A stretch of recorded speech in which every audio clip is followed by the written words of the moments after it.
ಕರ್ನಾಟಕ ರಾಜ್ಯದಲ್ಲಿ ಆಡಳಿತ ನಡೆಸಬೇಕಾಗಿರುವಂತಹ ಕಾಂಗ್ರೆಸ್ ಇರಬಹುದು, ವಿರೋಧ ಪಕ್ಷದ ಸ್ಥಾನದಲ್ಲಿ ನಿಂತುಕೊಂಡು ಆಡಳಿತ ಪಕ್ಷದ ಆಡಳಿತವನ್ನು ಪ್ರಶ್ನೆ ಮಾಡಬೇಕಾಗಿರುವಂತಹ ವಿರೋಧ ಪಕ್ಷ ಇರಬಹುದು. ಇವತ್ತು ಎರಡು ಪಕ್ಷ ಅಂದ ಸಂದರ್ಭದಲ್ಲಿ ಒಂದು ರೀತಿ ಕುರ್ಚಿ ಕಿತ್ತಾಟ ಅನ್ನೋದು ಮುಂದುವರಿತಾನೆ ಇದೆ. ಯಾಕೋ ಮುಗಿಯೋ ಹಂತಕ್ಕೆ ಹೋಗ್ತಾನೆ ಇಲ್ಲ. BJP ವಿಚಾರಕ್ಕೆ ಬರೋದಾದರೆ ನೋಡಿ, ಬಹಳ ಮುಖ್ಯವಾಗಿ ಬಹುದೊಡ್ಡ ಬೆಳವಣಿಗೆಗಳು ನಡೀತಾ ಇದ್ದಾವೆ. ಏನದು ನೋಡ್ತಾ ಹೋಗೋದಾದರೆ, ಎಡಬಲ ಅನ್ನುವಂಥ ಸನ್ನಿವೇಶದಲ್ಲಿ ತಟಸ್ಥ ಅಂತ ಒಂದಷ್ಟು ಮಂದಿ ಇದ್ದಾರೆ. ಅವರ ಕುರಿತಂತೆ ವಿಜೇಂದ್ರ ಅಸಮಾಧಾನವನ್ನು ಒಂದು ಕಡೆ ಹೊರಹಾಕಿದ್ದಾರೆ. ಮಗದೊಂದು ಕಡೆ ಅಶೋಕ್ ಅವರೇನೋ ಮುಹೂರ್ತ ಇಟ್ಟುಬಿಟ್ಟಿದ್ದಾರೆ. ಇನ್ನೊಂದು ಕಡೆ ಈಗ ವರಿಷ್ಠರು ಈ ಬಿನ್ನರ ಬಣಕ್ಕೆ ಸಿಕ್ಕಿಲ್ಲ. ಹಾಗಾಗಿ ಏನಾದರೂ ಒಂದು ಹೊಸ ಅಸ್ತ್ರ ಪ್ರಯೋಗ ಮಾಡಬೇಕಲ್ಲ, ವಿಜೇಂದ್ರ ಅವರನ್ನು ಸ್ಥಾನದಿಂದ ಕೆಳಗಿಳಿಸಬೇಕು ಅನ್ನೋದಾದರೆ ಆ ಅಸ್ತ್ರ ಯಾವುದು ಅಂತ ಹೇಳಿದ್ರೆ, ಲಿಂಗಾಯತ ನಾಯಕರನ್ನ ಭೇಟಿಯಾಗೋದು, ಅವ್ರ ಜೊತೆ ಸಮಾಲೋಚನೆಯನ್ನು ನಡೆಸೋದು, ಆ ಮೂಲಕ ವರಿಷ್ಠರನ್ನು ತಲುಪಿಸೋದು. ಈ ಮಟ್ಟಕ್ಕೆ ಹೋಗಿ ನಿಂತ್ಕೊಂಡಿದೆ. ಒಂದು ಅರ್ಥ ಮಾಡ್ಕೋಬೇಕು ನಾವಿಲ್ಲಿ, ವಿಜೇಂದ್ರ ಬೇಡ ಬೇಡ ಬೇಡ ಅನ್ನುವಂತಹ ಬಿನ್ನರಿ ರಾಗಕ್ಕೆ ಹಾಗಾದರೆ ಯಾಕೆ ಹೈಕಮಾಂಡ್ ಮಣೆ ಹಾಕ್ತಾ ಇಲ್ಲ? ಇಷ್ಟೊಂದು ಅಸಮಾಧಾನ ಸ್ಫೋಟವಾಗಿದೆ ಅಂದರೆ ಕರೆದು ಕೂತ ಬಿನ್ನರ್ ಹತ್ರ ಮಾತುಕತೆಯನ್ನು ನಡೆಸ್ಬೋದಾಗಿತ್ತು. ಆ ಗೋಜಿಗೆ ಹೋಗ್ತಾ ಇಲ್ಲ ಅಂತ ಹೇಳಿದ್ರೆ ನಾವು ಒಂದು ನಿರ್ಧಾರ ತಗೊಂಡಿದ್ದೀವಿ, ಅದಕ್ಕೆ ಹಿರಿಯರು ಮತ್ತು ಕಿರಿಯರು ಅಥವಾ ಮಧ್ಯವಯಸ್ಕರು ಅಂತ BJPಯಲ್ಲಿ ಯಾರು ಇರ್ತಾರೆ ಅವರೆಲ್ಲರೂ ಕೂಡ ಫಾಲೋ ಮಾಡಬೇಕು ಅನ್ನುವಂಥ ಇನ್ಸ್ಟ್ರಕ್ಷನ್ ಇಂಡೈರೆಕ್ಟಾಗಿ ಏನಾದರೂ ಹೈಕಮಾಂಡ್ ರವಾನೆ ಮಾಡ್ತಿದೆಯಾ ಅಂತ. ಇನ್ನು ಆಡಳಿತ ಪಕ್ಷ ಅಂದಾಗ ಆಗಾಗ ಮುಖ್ಯಮಂತ್ರಿ ಬದಲಾವಣೆಯ ಕುರಿತಂತೆ ಆಗಾಗ ಚರ್ಚೆ ಆಗ್ತಾನೆ ಇತ್ತು. ಇದರ ನಡುವೆ ಮಲ್ಲಿಕಾರ್ಜುನ್ ಖರ್ಗೆ ಅವರಂತೂ ಅದಕ್ಕೆ ಕ್ಲಾರಿಟಿಯನ್ನು ಕೊಟ್ಟಿದ್ದಾಗಿದೆ. ಆದರೂ ತೆರೆಮರೆಯಲ್ಲಿ ಒಂದಷ್ಟು ಬೆಳವಣಿಗೆಗಳು ನಡೀತಿದೆ. ಈ ಎಲ್ಲದರ ಕುರಿತಂತೆ ಕೂಲಂಕುಷವಾಗಿ ಇವತ್ತಿನ ನಮ್ಮ ಕಾರ್ಯಕ್ರಮದಲ್ಲಿ ಚರ್ಚೆಯನ್ನು ಮಾಡೋಣ. ನಾನು ದಿವ್ಯಶ್ರೀ.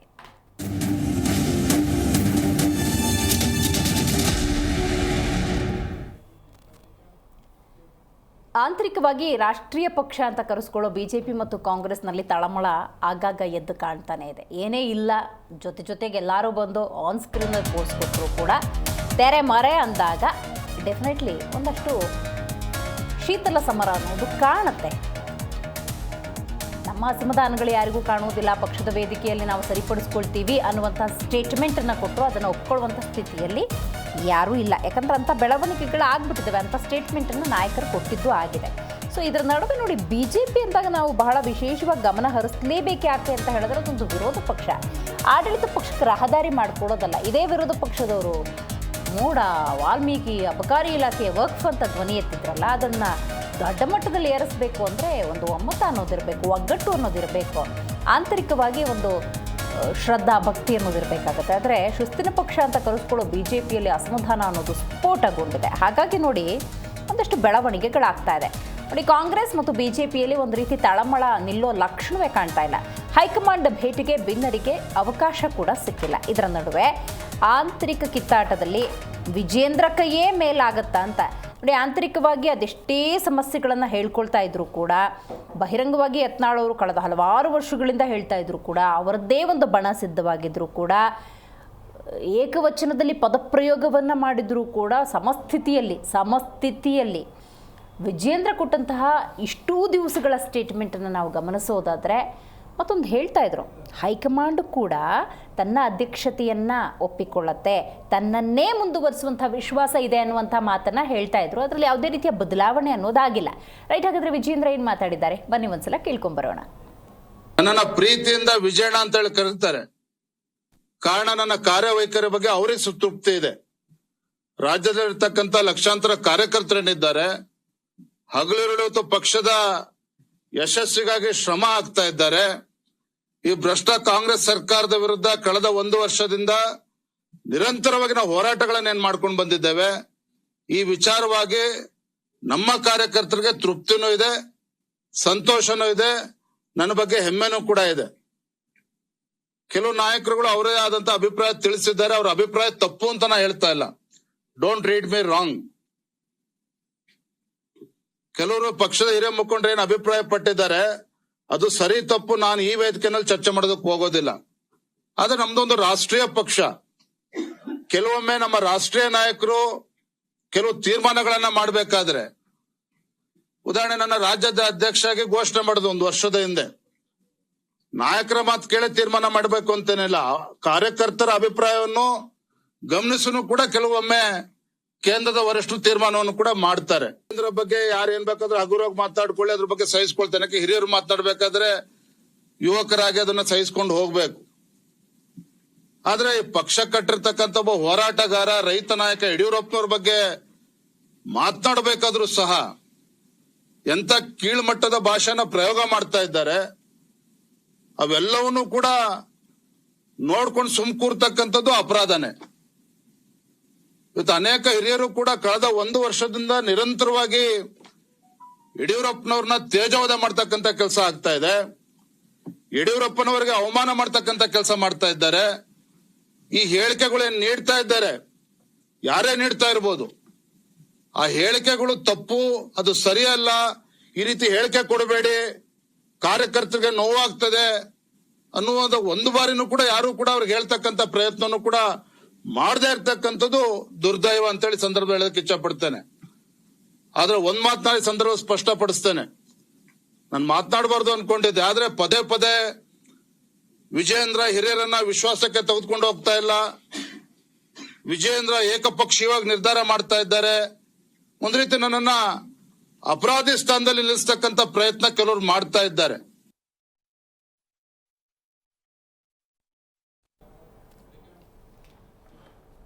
ರೈಟ್, ಈ ಬಗ್ಗೆ ಮಾತಾಡಲಿಕ್ಕೆ ಮೊದಲನೇದಾಗಿ ನಮ್ಮ ಕಾರ್ಯಕ್ರಮದಲ್ಲಿ ಕಾಂಗ್ರೆಸ್ ವಕ್ತಾರರಾಗಿರುವಂತಹ ಕುಮಾರ್ ಅವರು ಭಾಗಿಯಾಗಿದ್ದಾರೆ. ನಮಸ್ಕಾರ. ಇನ್ನು ಎಪಿ ವಕ್ತಾರರಾಗಿರುವಂತಹ ಕೇಶವ್ ಕುಮಾರ್ ಅವರಿದ್ದಾರೆ. ನಮಸ್ಕಾರ. ಇನ್ನು ಬಿಜೆಪಿ ವಕ್ತಾರರಾಗಿರುವಂತಹ ದಿಲೀಪ್ ಗೌಡ್ರು ಝೂಮ್ನಿಂದ ಕನೆಕ್ಟ್ ಆಗಿದ್ದಾರೆ. ನಮಸ್ಕಾರ. ನಮಸ್ತೆ ಮೇಡಮ್. ಹಾಗೆ ಸಂಪರ್ಕದಲ್ಲಿರಿ, ಮಾತಾಡ್ತೀನಿ ನಿಮ್ಮ ಜೊತೆ. ಕೇಶವ್ ಅವರೇ, ಬಿಜೆಪಿ ಕಾಂಗ್ರೆಸ್ ಅಂತ ಇಷ್ಟು ದಿವಸ ನಾವು ಅವರ ಸ್ಟೇಟ್ಮೆಂಟ್ ತಗೊಳ್ತಾ ಇದ್ವಿ. ಸದ್ಯದ ಪರಿಸ್ಥಿತಿ ಹೆಂಗಾಗ್ಬಿಟ್ಟಿದೆ ಅಂದರೆ ಓಪನ್ ಸೀಕ್ರೆಟ್ ಅಂತ ಹೇಳಿ. ನಾವೀಗ ಬಿಜೆಪಿ ಬಗ್ಗೆ ಏನಾದ್ರು ನೋಡಬೇಕಂದ್ರೆ ಕಾಂಗ್ರೆಸ್ ವೆಬ್ಸೈಟ್ ನೋಡಿದ್ರಾಯ್ತು ಅಥವಾ ಅವರ ಸೋಷಿಯಲ್ ಮೀಡಿಯಾ ನೋಡಿದ್ರಾಯ್ತು. ಕಾಂಗ್ರೆಸ್ ಬಗ್ಗೆ ಗೊತ್ತಾಗಬೇಕಂದ್ರೆ ಬಿಜೆಪಿ ಅನ್ನುವಂಥ ಸಿಚುವೇಶನ್ ಬಂದ್ಬಿಟ್ಟಿದೆ. ಇದರ ನಡುವೆ ಮಾಧ್ಯಮಗಳ ಮೈಕನ್ನು ಬಹಳ ಚೆನ್ನಾಗಿ ಬಳಸ್ಕೊತಾ ಇದ್ದಾರೆ ಅಂತ ಒಂದು ಪರಿಸ್ಥಿತಿ ಬಂದುಬಿಟ್ಟಿದೆ ಬಿಜೆಪಿ ಮತ್ತು ಕಾಂಗ್ರೆಸ್ ಅಂದಾಗ. ರೈಟ್, ಆಂತರಿಕ ತಳಮಳ ಇಲ್ಲ ಅಂತ ಅದೆಷ್ಟೇ ಹೇಳ್ಕೊಂಡ್ರು ಕೂಡ ಎದ್ದು ಕಾಣ್ತಾ ಇದೆ. ಎಲ್ಲಿಗೆ ಹೋಗಿ ನಿಂತ್ಕೊಳ್ಳುತ್ತೆ ಈ ಬಿಜೆಪಿಯ ಮತ್ತು ಕಾಂಗ್ರೆಸ್ನ ಈ ಆಂತರಿಕ ಸಮರ? ಇದು ನಿಲ್ಲೋ ಕಾಣ್ತಾ ಇಲ್ಲ. ಯಾಕಂದರೆ ಈಗ ಇದು ಒಂದು ವಿರೋಧ ಪಕ್ಷವಾಗಿ ಬಿ ಜೆ ಪಿ ಏನು ಮಾಡಬೇಕಾಗಿತ್ತು ಆ ಕೆಲಸ ಮಾಡ್ತಾ ಇಲ್ಲ. ಹಾಗಾಗಿ ಆಡಳಿತ ಪಕ್ಷನೂ ಆರಾಮಾಗಿ ಕೂತ್ಕೊಂಡಿದೆ. ಜನರ ಸಮಸ್ಯೆಗಳ ಬಗ್ಗೆ ಅವರು ಆಲಿಸ್ತಾ ಇಲ್ಲ. ಈ ಕುರ್ಚಿ ಕಿತ್ತಾಟ ಅನ್ನೋದು ಎರಡು ಪಕ್ಷಗಳಲ್ಲಿ ಸುಮಾರು 2 ವರ್ಷದಿಂದ ನಾವು ನೋಡ್ಕೊಂಡು ಬರ್ತಾನೆ ಇದ್ದೀವಿ. ಈಗ ಸರ್ಕಾರ 135 ಸೀಟ್ ಬಂದಿದ್ದ ತಕ್ಷಣವೇ ಅವ್ರು ಸಿ ಎಮ್ ಅಂತ ಯಾರೋ ಅಂತ ಗುರುತಿಸ್ಲಿಕ್ಕೇ ಸುಮಾರು ಒಂದು 15-20 ದಿವಸ ಸಮಯ ತಗೊಂಡ್ರು. ದೆಹಲಿಯಲ್ಲಿ ಏನೋ ಸಭೆಗಳು ನಡೀತು, ಆಮೇಲೆ ಏನು ಒಪ್ಪಂದ ಆಯಿತು ಅಂತ ಗೊತ್ತಿಲ್ಲ. ಇದು ಎಲ್ಲ ಗೊಂದಲಕ್ಕೂ ಒಂದು ತೆರೆ ಎಳಿಬೇಕು ಅಂತಂದರೆ ಮೊನ್ನೆ ಇತ್ತೀಚೆಗೆ ಮಲ್ಲಿಕಾರ್ಜುನ್ ಖರ್ಗೆ ಎಲ್ಲರೂ ಬಾಯಿ ಮುಚ್ಕೊಂಡಿರ್ಬೇಕು ಅಂತೇಳಿ ಒಂದು ಆದೇಶ ಕೊಟ್ಟರು. ಅವರು ಸದ್ಯಕ್ಕೆ ಒಂದು ಕೆಲವು ದಿವಸ ಸುಮ್ಮನೆ ಆದರು. ಅವರು ಆ ಆದೇಶ ಕೊಟ್ಟ ಬೆನ್ನಲ್ಲೇ ಇದು ನೋಡಿ ಈ ಥರ ಒಪ್ಪಂದ ಆಗಿದೆಯಾ ಇಲ್ವಾ, ಆಗಿದ್ರೆ ಚೇಂಜ್ ಮಾಡ್ತೀವೋ ಇಲ್ಲ ಅಂತ ಒಂದು ಸ್ಪಷ್ಟನೆ ಅವ್ರು ಕೊಟ್ಬಿಟ್ಟಿದ್ದಿದ್ರೆ ಈ ಗೊಂದಲ ಇರ್ತಾನೆ ಇರಲಿಲ್ಲ. ಇವತ್ತಿಗೂ ಕಾಂಗ್ರೆಸ್ ಪಕ್ಷದಲ್ಲಿ ಈ ಸಿ ಎಂ ಕುರ್ಚಿ ಕಿತ್ತಾಟ ನಡೀತಾ ಇರೋದಕ್ಕೆ ಕಾರಣ 2.5 ವರ್ಷದಲ್ಲಿ ಒಂದು ಸ್ಪಷ್ಟವಾದ ಒಂದು ನಿಲುವು ಕೊಡಲಿಕ್ಕೆ ಹೈಕಮಾಂಡ್ ಅಂತಾರೆ. ಅದು ಹೈಕಮಾಂಡ್ ಯಾರು ಅಂತ ಅವರೇ ಹೇಳಬೇಕು. ನಮ್ಮ ಪ್ರಕಾರ ರಾಷ್ಟ್ರದ ಅಧ್ಯಕ್ಷರು ಕಾಂಗ್ರೆಸ್ಗೆ ಯಾರಿದ್ದಾರೆ, ಮಲ್ಲಿಕಾರ್ಜುನ್ ಖರ್ಗೆ ಅವರು, ಅಟ್ಲೀಸ್ಟ್ ಅವರು ಒಂದೇ ಒಂದು ಸ್ಟೇಟ್ಮೆಂಟ್ ಕೊಟ್ಟಿದ್ದಿದ್ರೆ ಇದಕ್ಕೆಲ್ಲ ತೆರೆ ಎರಿಬೋದಿತ್ತು. ಆ ಪ್ರಯತ್ನ ಅವ್ರು ಮಾಡ್ತಾ ಇಲ್ಲ. ಹಾಗಾಗಿ ಆ ಗೊಂದಲ ಮುಂದುವರಿತಾನೆ ಇದೆ. ಈ ಜನರ ಸಮಸ್ಯೆ ಕೇಳೋದಕ್ಕಿಂತ ಅವ್ರವ್ರ ಕಿತ್ತಾಟದಲ್ಲೇ ಆಗೋಗಿದೆ. ಹೌದು, ನೀವು ಹೇಳ್ದಂಗೆನೆ ಒಂದಷ್ಟು ಜನ ಒಪ್ಪಂದ ಆಗಿದೆ ಅಂತಾರೆ, ಒಂದಷ್ಟು ಜನ ಒಪ್ಪಂದ ಆಗಿಲ್ಲ ಅಂತಾರೆ ಅನ್ನೋದಾದ್ರೆ ಅದು ಪಕ್ಷದ ವಿಚಾರಕ್ಕೆ, ಪಕ್ಷದಲ್ಲಿ ಒಬ್ಬ ನಾಯಕನನ್ನ ಆಯ್ಕೆ ಮಾಡುವಂಥ ವಿಚಾರ ಅಂದರೆ ಅದು ಯಾರಾಗಬೇಕು ಅನ್ನೋದನ್ನು ಪಕ್ಷ ತೀರ್ಮಾನ ಮಾಡುತ್ತೆ ಅನ್ನೋದೇ. ಆದರೆ ಹೌದು, ಓಪನ್ ಸ್ಟೇಟ್ಮೆಂಟ್ ಕೊಡೋಕ್ಕೇನು ಮಲ್ಲಿಕಾರ್ಜುನ್ ಅದೇ ನನ್ನ ಪ್ರಶ್ನೆ. ಅದೇ ಆ ಒಂದು ಓಪನ್ ಇದಕ್ಕೆ ಒಂದು ತೆರೆ ಎಳೆದು ನಾವು ಅಭಿವೃದ್ಧಿ ಕಡೆ ನೋಡೋಣ, ರಾಷ್ಟ್ರದ ನಮ್ಗೆ ಜನ ಒಂದು ಒಳ್ಳೆ ಜವಾಬ್ದಾರಿ ಕೊಟ್ಟು ನಮ್ಗೆ ಈ ಸ್ಥಾನದಲ್ಲಿ ಕೂಡಿಸಿದ್ದಾರೆ, ಕೆಲಸ ಮಾಡೋಣ ಅನ್ನೋ ಒಂದು ಕನಿಷ್ಠ ಪ್ರಜ್ಞೆನೂ ಎಲ್ಲೂ ಕಾಣ್ತಾ ಇಲ್ಲ. ಈಗ ನೋಡಿ, ಚೀಫ್ ಮಿನಿಸ್ಟರ್ ಜನಸ್ಪಂದನ ಕಾರ್ಯಕ್ರಮ ನಡೆದು ಸುಮಾರು 6 ತಿಂಗಳಾಗಿದೆ. ಅದ್ರ ಬಗ್ಗೆ ಗಮನ ಹರಿಸ್ತಾ ಇಲ್ಲ. ಸೊ ವಿರೋಧ ಪಕ್ಷಗಳು ಇವಾಗ JDS ಮತ್ತು BJP, JDSನವ್ರು BJP ಜೊತೆ ಸೇರ್ಕೊಂಡ್ಬಿಟ್ಟಿದ್ದಾರೆ. ಹಾಗಾಗಿ JDS ಅವರೇನು ಮಾತಾಡೋಂಗಿಲ್ಲ. BJPನವರು ಬರೀ ಕುರ್ಚಿ ಕಿತ್ತಾಟ ಹಾದಿ ಬೀದಿಲಿ ಹೊಡೆದಾಡೋದು ಒಂದು ಬಾಕಿ ಉಳಿದಿದೆ ಅಷ್ಟೇ. ಬಿಟ್ಟರೆ ಬರೀ ಮೀಡಿಯಾ ಮೈಕ್ ಇಟ್ಕೊಳ್ಳೋದು, ಇವ್ರನ್ನವ್ರು ಬೈಯೋದು, ಇವ್ರನ್ನ ಬೈಯೋದು. ಇವಾಗ ವಿಜಯೇಂದ್ರ ಅವ್ರು ಮಾತಾಡ್ತಿದ್ದು ನಾನು ಕೇಳಿದೆ. ಅವರು ಪಕ್ಷದ ಅಧ್ಯಕ್ಷರಾಗಿ ಅಟ್ಲೀಸ್ಟ್ ಇವಾಗ ಈ ಥರ ಮೊನ್ನೆ ಸುಧಾಕರ್ ಅವ್ರು ಕೊಟ್ಟಿದ್ದ ಸ್ಟೇಟ್ಮೆಂಟ್ ಇರ್ಬೋದು, ಶ್ರೀರಾಮುಲು ಅವ್ರು ಕೊಡ್ತಿರೋ ಸ್ಟೇಟ್ಮೆಂಟ್ ಸ್ಟೇಟ್ಮೆಂಟ್ಗಳಿರ್ಬೋದು ಎಲ್ಲರನ್ನು ಒಂದು ಸತಿ ಎಲ್ಲರನ್ನು ಕೂಡಿಸಿ ಒಂದು ಮೀಟಿಂಗ್ ಮಾಡಿದ್ದು ಏನಾದರೂ ಒಂದು ಉದಾಹರಣೆ ನಾವು ಒಂದು ಟೈಮ್ ನಾವೆಲ್ಲೂ ನೋಡೇ ಇಲ್ಲ. ಹಾಗಿದ್ರೆ ಮೀಡಿಯಲ್ಲಿ ಬರ್ತಾ ಇತ್ತು. ಅವ್ರು ಏನಂದ್ರೆ ನನಗೆ ಅಧ್ಯಕ್ಷನ ಪಟ್ಟ ಕೊಟ್ಬಿಟ್ಟಿದ್ದಾರೆ, ನಾನು ಏನು ಮಾಡೋದು ನಡೀತೆ ಅನ್ನೋ ಒಂದು ಧೋರಣೆಯಲ್ಲಿ ಅವ್ರು ಇರೋದ್ರಿಂದ ಬಹುಶಃ ಹಿಂಗೆ ನಡ್ಕೊಂಡು ಹೋಗ್ತಾ ಇರ್ತದೆ. ಇವ್ರೋಗಿ ಭಿನ್ನಮತಿ ಇರೋಗಿ ದೆಹಲಿಯಲ್ಲಿ ಏನೋ ಕೂತಿದ್ರು, ಸಭೆ ಮಾಡ್ಕೊಂಬಂದ್ರು, ಎಲ್ಲ ನಾವು ಮೀಡಿಯಲ್ಲಿ. ಆದ್ರೂ ವಿಜೇಂದ್ರ ಅದೊಂದು ಕಾನ್ಫಿಡೆನ್ಸ್ ಗಮನಿಸ್ತಾ ಇದೆ. ಈಗ ನೋಡಿ, ಯತ್ನಾಳ್ ಅವರು ನೆನ್ನೆ ಮುಂದೆ ಮಾತಾಡ್ತಿಲ್ಲ, ಹಲವಾರು ವರ್ಷಗಳಿಂದ ಮಾತಾಡ್ತಿದ್ದಾರೆ. ಡೈರೆಕ್ಟ್ ಟಾರ್ಗೆಟೇ ಯಡಿಯೂರಪ್ಪ ಫ್ಯಾಮಿಲಿ, ಕುಟುಂಬ ಕುಟುಂಬ ಕುಟುಂಬ ರಾಜಕಾರಣ ಅಂತಾನೆ ಹೇಳ್ತಿರೋದ್ರಿಂದಾಗಿ ಇಷ್ಟೆಲ್ಲ ಡೆವಲಪ್ಮೆಂಟ್ಸ್ ಆದ್ರೂ, ಅವ್ರದ್ದೇ ಒಂದು ಬಣ ಅಂತ ಸೃಷ್ಟಿಯಾದ್ರೂ ವಿಜೇಂದ್ರ ಅವ್ರ ಒಂದು ಸ್ಟೇಟ್ಮೆಂಟ್, ಹೈಕಮಾಂಡ್ ನನ್ನನ್ನೇ ಅಧ್ಯಕ್ಷನಾಗಿ ಮುಂದುವರಿಸುತ್ತೆ ಅನ್ನೋ ವಿಶ್ವಾಸ ಇದೆ ಅಂತ ಹೇಳಿದ್ರೆ ಅದು ಯಾವ ಕಾನ್ಫಿಡೆನ್ಸ್ ಅಂತ ನೋಡಿ. ಯಾವ ಕಾನ್ಫಿಡೆನ್ಸ್ ಅಂತಂದ್ರೆ ಬಿಜೆಪಿ ನೋಡಿ, ಬಹಳಷ್ಟು ಪಕ್ಷಗಳು ಈ ಕುಟುಂಬ ರಾಜಕಾರಣದಿಂದ ನಶಿಸಿ ಹೋಗಿದ್ದಾವೆ. ಕರ್ನಾಟಕದಲ್ಲಿ ಬಿಜೆಪಿನೂ ಅದೇ ರೀತಿ ಕುಟುಂಬ ರಾಜಕಾರಣದಿಂದ ನಶಿಸಿ ಹೋಗ್ತಾ ಇದೆ. ನೋಡಿ, ಯಡಿಯೂರಪ್ಪನವರು ಈಶ್ವರಪ್ಪನವರು ಬಹಳ ವರ್ಷಗಳಿಂದ ಪಕ್ಷ ಕಟ್ಕೊಂಬಂದು ಒಂದು ಹಂತಕ್ಕೆ ಬೆಳೆಸಿದ್ರು. ಆದ್ರೆ ಅಲ್ಲಿ ಒಂದೇನಂದ್ರೆ ಸ್ಪಷ್ಟ ಬಹುಮತದಲ್ಲಿ ಅವ್ರು ಯಾವತ್ತೂ ಅಧಿಕಾರಕ್ಕೆ ಬರಲೇ ಇಲ್ಲ. ಬಿಜೆಪಿನವರು ಏನೇನ್ ಬೇಕೋ ವಾಮಾಚಾರಗಳೆಲ್ಲ ನೋಡುವ ಆ ತಂತ್ರಗಳೆಲ್ಲ ಉಪಯೋಗಿಸಿದ್ರು, ಆಪರೇಷನ್ ಮಾಡ್ಕೊಂಡ್ರು, ಎಲ್ಲಾನು ನೋಡ್ಬಿಟ್ಟು ಏನೇನು ನೋಡುವ ರಾಷ್ಟ್ರ ರಾಜಕಾರಣದಲ್ಲಿ ನೋಡಿರ್ಲಿಲ್ಲ. ಕರ್ನಾಟಕನೇ ಎಲ್ಲದಕ್ಕೂ ಮಾದರಿ ಅನ್ನೋ ಆಗೋಯ್ತು. ಅದಾಗಿದ್ದಾದ್ಮೇಲೆ ಏನಾಯ್ತಂದ್ರೆ ಈ ಯಡಿಯೂರಪ್ಪನವರಾಗ್ಲಿ ಮತ್ತೆ ಈಶ್ವರಪ್ಪನವರಾಗ್ಲಿ ಅದು ಬೆಳೆದು ಬಂದಿದ್ದಾದ್ಮೇಲೆ ಸೆಕೆಂಡ್ ರಂಗ್ ಲೀಡರ್ಶಿಪ್ ರಾಜ್ಯದಲ್ಲಿ ಬೆಳಿಲೇ ಇಲ್ಲ. ರಾಜ್ಯನ ಮುನ್ನಡೆಸುವಂತ ಒಂದು ಲೀಡರ್ಶಿಪ್ ಇಲ್ಲದೆ ಇರೋದ್ರಿಂದ ನೋಡಿ, ಮೊನ್ನೆ ಕಳೆದ ಚುನಾವಣೆ ಆಗಿದ ತಕ್ಷಣ ಸುಮಾರು ರಾಜ್ಯಾಧ್ಯಕ್ಷನ ಮಾಡ್ಲಿಕ್ಕೇನೆ ಸುಮಾರು 6 ತಿಂಗಳು ತಗೊಂಡ್ರು ಅವರು. ವಿರೋಧ ಪಕ್ಷದ ನಾಯಕನ ಮಾಡ್ಲಿಕ್ಕೆ 6 ತಿಂಗಳು. ಎಲ್ಲ ಯಾರ ಹೆಸರು ಹೇಳಿದ್ರೆ ಏನು ಗೊಂದಲ ಸೃಷ್ಟಿ ಆಗುತ್ತೋ ಅಂತ. ಅಂದ್ರೆ ಅವ್ರಿಗೆ ಪಕ್ಷವನ್ನ ಮುನ್ನಡೆಸಲಿಕ್ಕಾಗ್ಲಿ ಅಥವಾ ಸದನದಲ್ಲಿ ಎದುರಿಸಲಿಕ್ಕಾಗ್ಲಿ ಸಮರ್ಥವಾದ ನಾಯಕರೇ ಇಲ್ದಂಗೆ ಆಗೋಯ್ತು. ಯಾಕಂದ್ರೆ 6 ತಿಂಗಳು ಆಗೋಯ್ತು. ಹಾಗಾಗಿ ಇವತ್ತಿನ ದಿವಸನೂ ಅಷ್ಟೇ ಎಲ್ಲೋ ಒಂದ್ ಕಡೆ ವಿಜೇಂದ್ರ ಅವ್ರನ್ನ ಅಲ್ಲಿ ಅಧ್ಯಕ್ಷನಂತ ಮಾಡಿದಾಗ ಎಲ್ಲೋ ಒಂದ್ ಕಡೆ ಯಡಿಯೂರಪ್ಪನವರು ದೊಡ್ಡ ನಾಯಕರಾಗಿದ್ದಾರೆ. ಒಂದು ಪ್ರಬಲ ಸಮುದಾಯ ಆಗಿರುವಂಥ ಲಿಂಗಾಯತರು ಅವ್ರ ಹಿಂದೆ ಇದ್ದಾರೆ ಅನ್ನೋ ಒಂದು ಇದರಿಂದ ಬಹುಶಃ ಅವ್ರ ಮಗನ ಏನಾದ್ರು ಮಾಡಿದ್ರೆ ಅಟ್ಲೀಸ್ಟ್ ಅದು ಒಂದು ವೋಟ್ ಬ್ಯಾಂಕ್ ಅದನ್ನು ಉಳಿಸ್ಕೋಬೋದೇನೋ ಅನ್ನೋ ಒಂದು ಆಸೆಯಿಂದ ಅವ್ರು ಮಾಡಿದ್ರು. ಅದಾಗಿದ್ದಾದ್ಮೇಲೆ ಅವ್ರ ಅಧ್ಯಕ್ಷರಾಗಿ ಅವ್ರು ಮಾಡಬೇಕಾದ ಯಾವುದೇ ಒಂದು ಸಕಾರಾತ್ಮಕ ಕೆಲಸಗಳು ಆಗಲಿಲ್ಲ ಅವ್ರ ಕಡೆಯಿಂದ. ಏನಾದ್ರೆ ಅವ್ರ ಒಂದು ಪೋಸ್ಟ್ ಬಂತು ಅನ್ನೋದೊಂದು ಬಿಟ್ರೆ ಅವರು ಎಲ್ಲರನ್ನು ಒಟ್ಟುಗೂಡಿಸ್ಕೊಂಡು ಪಕ್ಷನ ಒಂದು ಬಲವರ್ಧನೆಗೊಳಿಸ್ಕೊಂಡು ಒಂದು ಬಲಿಷ್ಠವಾಗಿ ಬೆಳೆಸಲಿಕ್ಕೆ ಅವಕಾಶ ಇತ್ತು. ಯುವಕರಿದ್ದಾರೆ ಅವರು, ಆದ್ರೆ ಆ ಕ್ಷಮತೆ ಅವರಲ್ಲಿ ಎದ್ದು ಕಾಣ್ತಾ ಇಲ್ಲ. ಹಾಗಾಗಿ ಈ ಗೊಂದಲಗಳು ಮುಂದುವರಿತಾನೆ ಇದೆ. ಹಾಗಾಗಿ ಕಾಂಗ್ರೆಸ್ ಅಲ್ಲೂ ಅಷ್ಟೇ, ಬಿಜೆಪಿಯಲ್ಲೂ ಅದು ಯಾವ್ದು ಮುಗಿಯುತ್ತೋ ಜನತೆ ಕಾದ್ ನೋಡ್ತಾ ಇದ್ದಾರೆ. ಅಟ್ಲೀಸ್ಟ್ ಇದೊಂದು ಗೊಂದಲ ಆದ್ರೂ ಮುಗಿದ್ರೆ ಅಭಿವೃದ್ಧಿ ಕಡೆ ಗಮನ ಹರಿಸಬಹುದು ಅಂತ ಹೇಳಿ ಅಷ್ಟೇ. ಓಕೆ, ಕುಮಾರ್ ಅವರು ನೀವು ಹೇಳಬೇಕು, ಆಂತರಿಕವಾಗಿ ನಿಮ್ಮಲ್ಲಿ ಸಮಸ್ಯೆ ಇದೆಯಾ ಇಲ್ವಾ ಅನ್ನುವಂಥ ಒಂದು ಕ್ಲಾರಿಟಿಯನ್ನು ಕೊಡಿ. ಅದು ನನ್ನ ಮೊದಲನೇ ಪ್ರಶ್ನೆ. ಎರಡನೇದಾಗಿ, ಮಲ್ಲಿಕಾರ್ಜುನ ಖರ್ಗೆ ಅವರು ಬಂದರು, ಮಾತಾಡಿದ್ರು, ಓಪನ್ ಸ್ಟೇಟ್ಮೆಂಟನ್ನು ಕೊಟ್ಟರು, ಯಾರ್ಯಾರು ಏನೇನು ಕೆಲಸ ಮಾಡಬೇಕು ಅಂತ ಸ್ಪಷ್ಟವಾಗಿ ಹೇಳಿದ್ರು. ಆದರೆ ರಾಜ್ಯದಲ್ಲಿ ಆಗಾಗ ಚರ್ಚೆ ಆಗ್ತಿರೋ ವಿಷಯನೇ ಒಪ್ಪಂದ ಆಗಿದೆ. ಇನ್ನೊಂದು ಸ್ವಲ್ಪ ದಿವಸ ಸಿದ್ದರಾಮಯ್ಯನವರು ಆ ಸ್ಥಾನದಲ್ಲಿರ್ತಾರೆ, ನಂತರ ಅಲ್ಲಿ ಬೇರೆಯವ್ರು ಬಂದು ಕೂರ್ತಾರೆ. ಇದಕ್ಕೂ ಒಂದು ಇತಿಶ್ರೀ ಹಾಡ್ಬೋದಾಗಿದೆ. ಯಾಕಂದರೆ ಬಹಳ ಪ್ರಬುದ್ಧತೆ ಕಾಣುತ್ತೆ ಕಾಂಗ್ರೆಸ್ನಲ್ಲಿ ಯಾವುದೇ ಸ್ಟೇಟ್ಮೆಂಟನ್ನು ಕೊಡೋದಾದರೆ. ಈ ಪ್ರಬುದ್ಧತೆಯನ್ನು ಅಲ್ಲೂ ಕೂಡ ಮೆರಿಬೋದಾಗಿತ್ತು ಅಂತ. ಇದು ಹೇಗಿದೆ ಅಂತಂದರೆ, ಪಕ್ಕದ ಮನೆಯಲ್ಲಿ ಬೇಡ ಗಾದೆ ಹೇಳೋದೀಗ ತಪ್ಪಾಗ್ಬಿಡುತ್ತೆ. ಆ ಗಾದೆಗಳೆಲ್ಲ ಈಗ ಅಪ್ರಸ್ತುತ. ನಮ್ಮ ಪಕ್ಷದಲ್ಲಿ ಹೈಕಮಾಂಡು ಬಲಿಷ್ಠವಾಗಿದೆಯೋ ಇಲ್ವೋ ಅನ್ನೋದು ಈಗಾಗಲೇ ಕರ್ನಾಟಕ ಜೊತೆಗೆ ಮತ್ತು ರಾಷ್ಟ್ರಕ್ಕೆ ಗೊತ್ತಾಗಿದೆ. ನಮ್ಮ ಪಕ್ಷದ ವರಿಷ್ಠರು AICCಯ ಅಧ್ಯಕ್ಷರಾದಂಥ ಮಲ್ಲಿಕಾರ್ಜುನ್ ಖರ್ಗೆ ಸಾಹೇಬರು ಬಾಯಿ ಮುಚ್ಕೊಂಡು ನಿಮ್ಮ ಕೆಲಸ ನೀವು ಮಾಡಿ, ನಮಗೆ ಗೊತ್ತಿದೆ ಏನು ಮಾಡಬೇಕು ಮಾಡಬಾರ್ದು ಅಂತ ಹೇಳಾದ್ಮೇಲೆ ಆ ವಿಷಯಗಳೆಲ್ಲ ಫುಲ್ ಸ್ಟಾಪ್ ಬಹುತೇಕ ಪೂರ್ತಿ. ಚರ್ಚೆಗಳೇನಾಗ್ತಿದೆ, ಇಲಾಖಾವಾರು ವಿಷಯಗಳ ಬಗ್ಗೆ ಚರ್ಚೆ ಆಗ್ತಿದೆ. ಅದಾಗಬೇಕು ಕೂಡ. ಒಂದು ರಾಜ್ಯದ ಅಭಿವೃದ್ಧಿ ವಿಷಯಕ್ಕಾಗಿ ಆ ಥರ ಚರ್ಚೆಗಳು, ಆರೋಗ್ಯಕರವಾದಂಥ ಚರ್ಚೆಗಳು ಇಲ್ಲ ಅಂತಂದರೆ ಮತ್ತು ಇಲಾಖಾವಾರು ಏನೇನು ಕೆಲಸ ನಡೀತಿದೆ ಕರ್ನಾಟಕದಲ್ಲಿ ಅನ್ನೋದು ಗೊತ್ತಾಗೋದಿಲ್ಲ. ಮತ್ತು ಜನತೆಗೆ ಗೊತ್ತಾಗಬೇಕಾಗತ್ತೆ ಈ ವಿಷಯಗಳ ಬಗ್ಗೆ. ಅಂಥ ವಿಷಯಗಳ ಬಗ್ಗೆ ಚರ್ಚೆ ಆಗ್ತಿದೆ. ಅದು ಬಿಟ್ಟರೆ ನಮ್ಮ ಪಕ್ಷದ ಮುಖ್ಯಮಂತ್ರಿಗಳ ಸ್ಥಾನ ಎಲ್ಲರೂ ಖಾಲಿ ಇದೆಯಾ ಮೇಡಮ್? ಈಗ ಇಲ್ಲ ತಾನೇ. ಮತ್ತೆ ಯಾಕೆ ಅದ್ರ ಬಗ್ಗೆ ಮಾತು? ಅದು ಹೆಂಗಾಗ್ಬಿಟ್ಟಿದೆ ಮನೆಯಲ್ಲಿ ಊಟ ನೋಡಿ, ಯಾವಾಗ ಎದ್ದಳ್ತಾರಲ್ಲಿ ಕುತ್ಕೊಳ್ಳೋಣ ಅನ್ನೋ ಸಿಚುವೇಶನ್ ಅಂತ ಹಂಗಿದೆಯಾ? ಮದುವೆ ಮನೆಗೂ ಧರ್ಮಸ್ಥಳದಲ್ಲಿ ಊಟ ಮಾಡೋದಕ್ಕೆ ಕಾಯೋದು ಪಂಕ್ತಿಯಲ್ಲಿ ನಿಂತ್ಕೊಂಡು ವ್ಯತ್ಯಾಸ ಇದೆ, ಬಹಳ ವ್ಯತ್ಯಾಸ ಇದೆ. ಈ ಪಕ್ಕದ ಮನೆಯಲ್ಲಿ ನಡೀತಾ ಇರೋ ಗಲಾಟೆನ ನಮ್ಮನೆ ಮೇಲೆ ಯಾಕೆ ತೋರಿಸ್ಬೇಕು? ತೋರಿಸ್ಕೊಡು, ತಪ್ಪು. ನಾನು ಹೇಳ್ತಾ ಇದ್ದೇನೆ, ಇದು ವಿಷಯನೇ ಬೇರೆ ಇದೆ. ಬಿಜೆಪಿಯವರು ಒಂದೊಂದು ಪಾಯಿಂಟ್ ಅವ್ರು ಹೇಳಿದ್ದು ಭಾಳ very valid point he raised.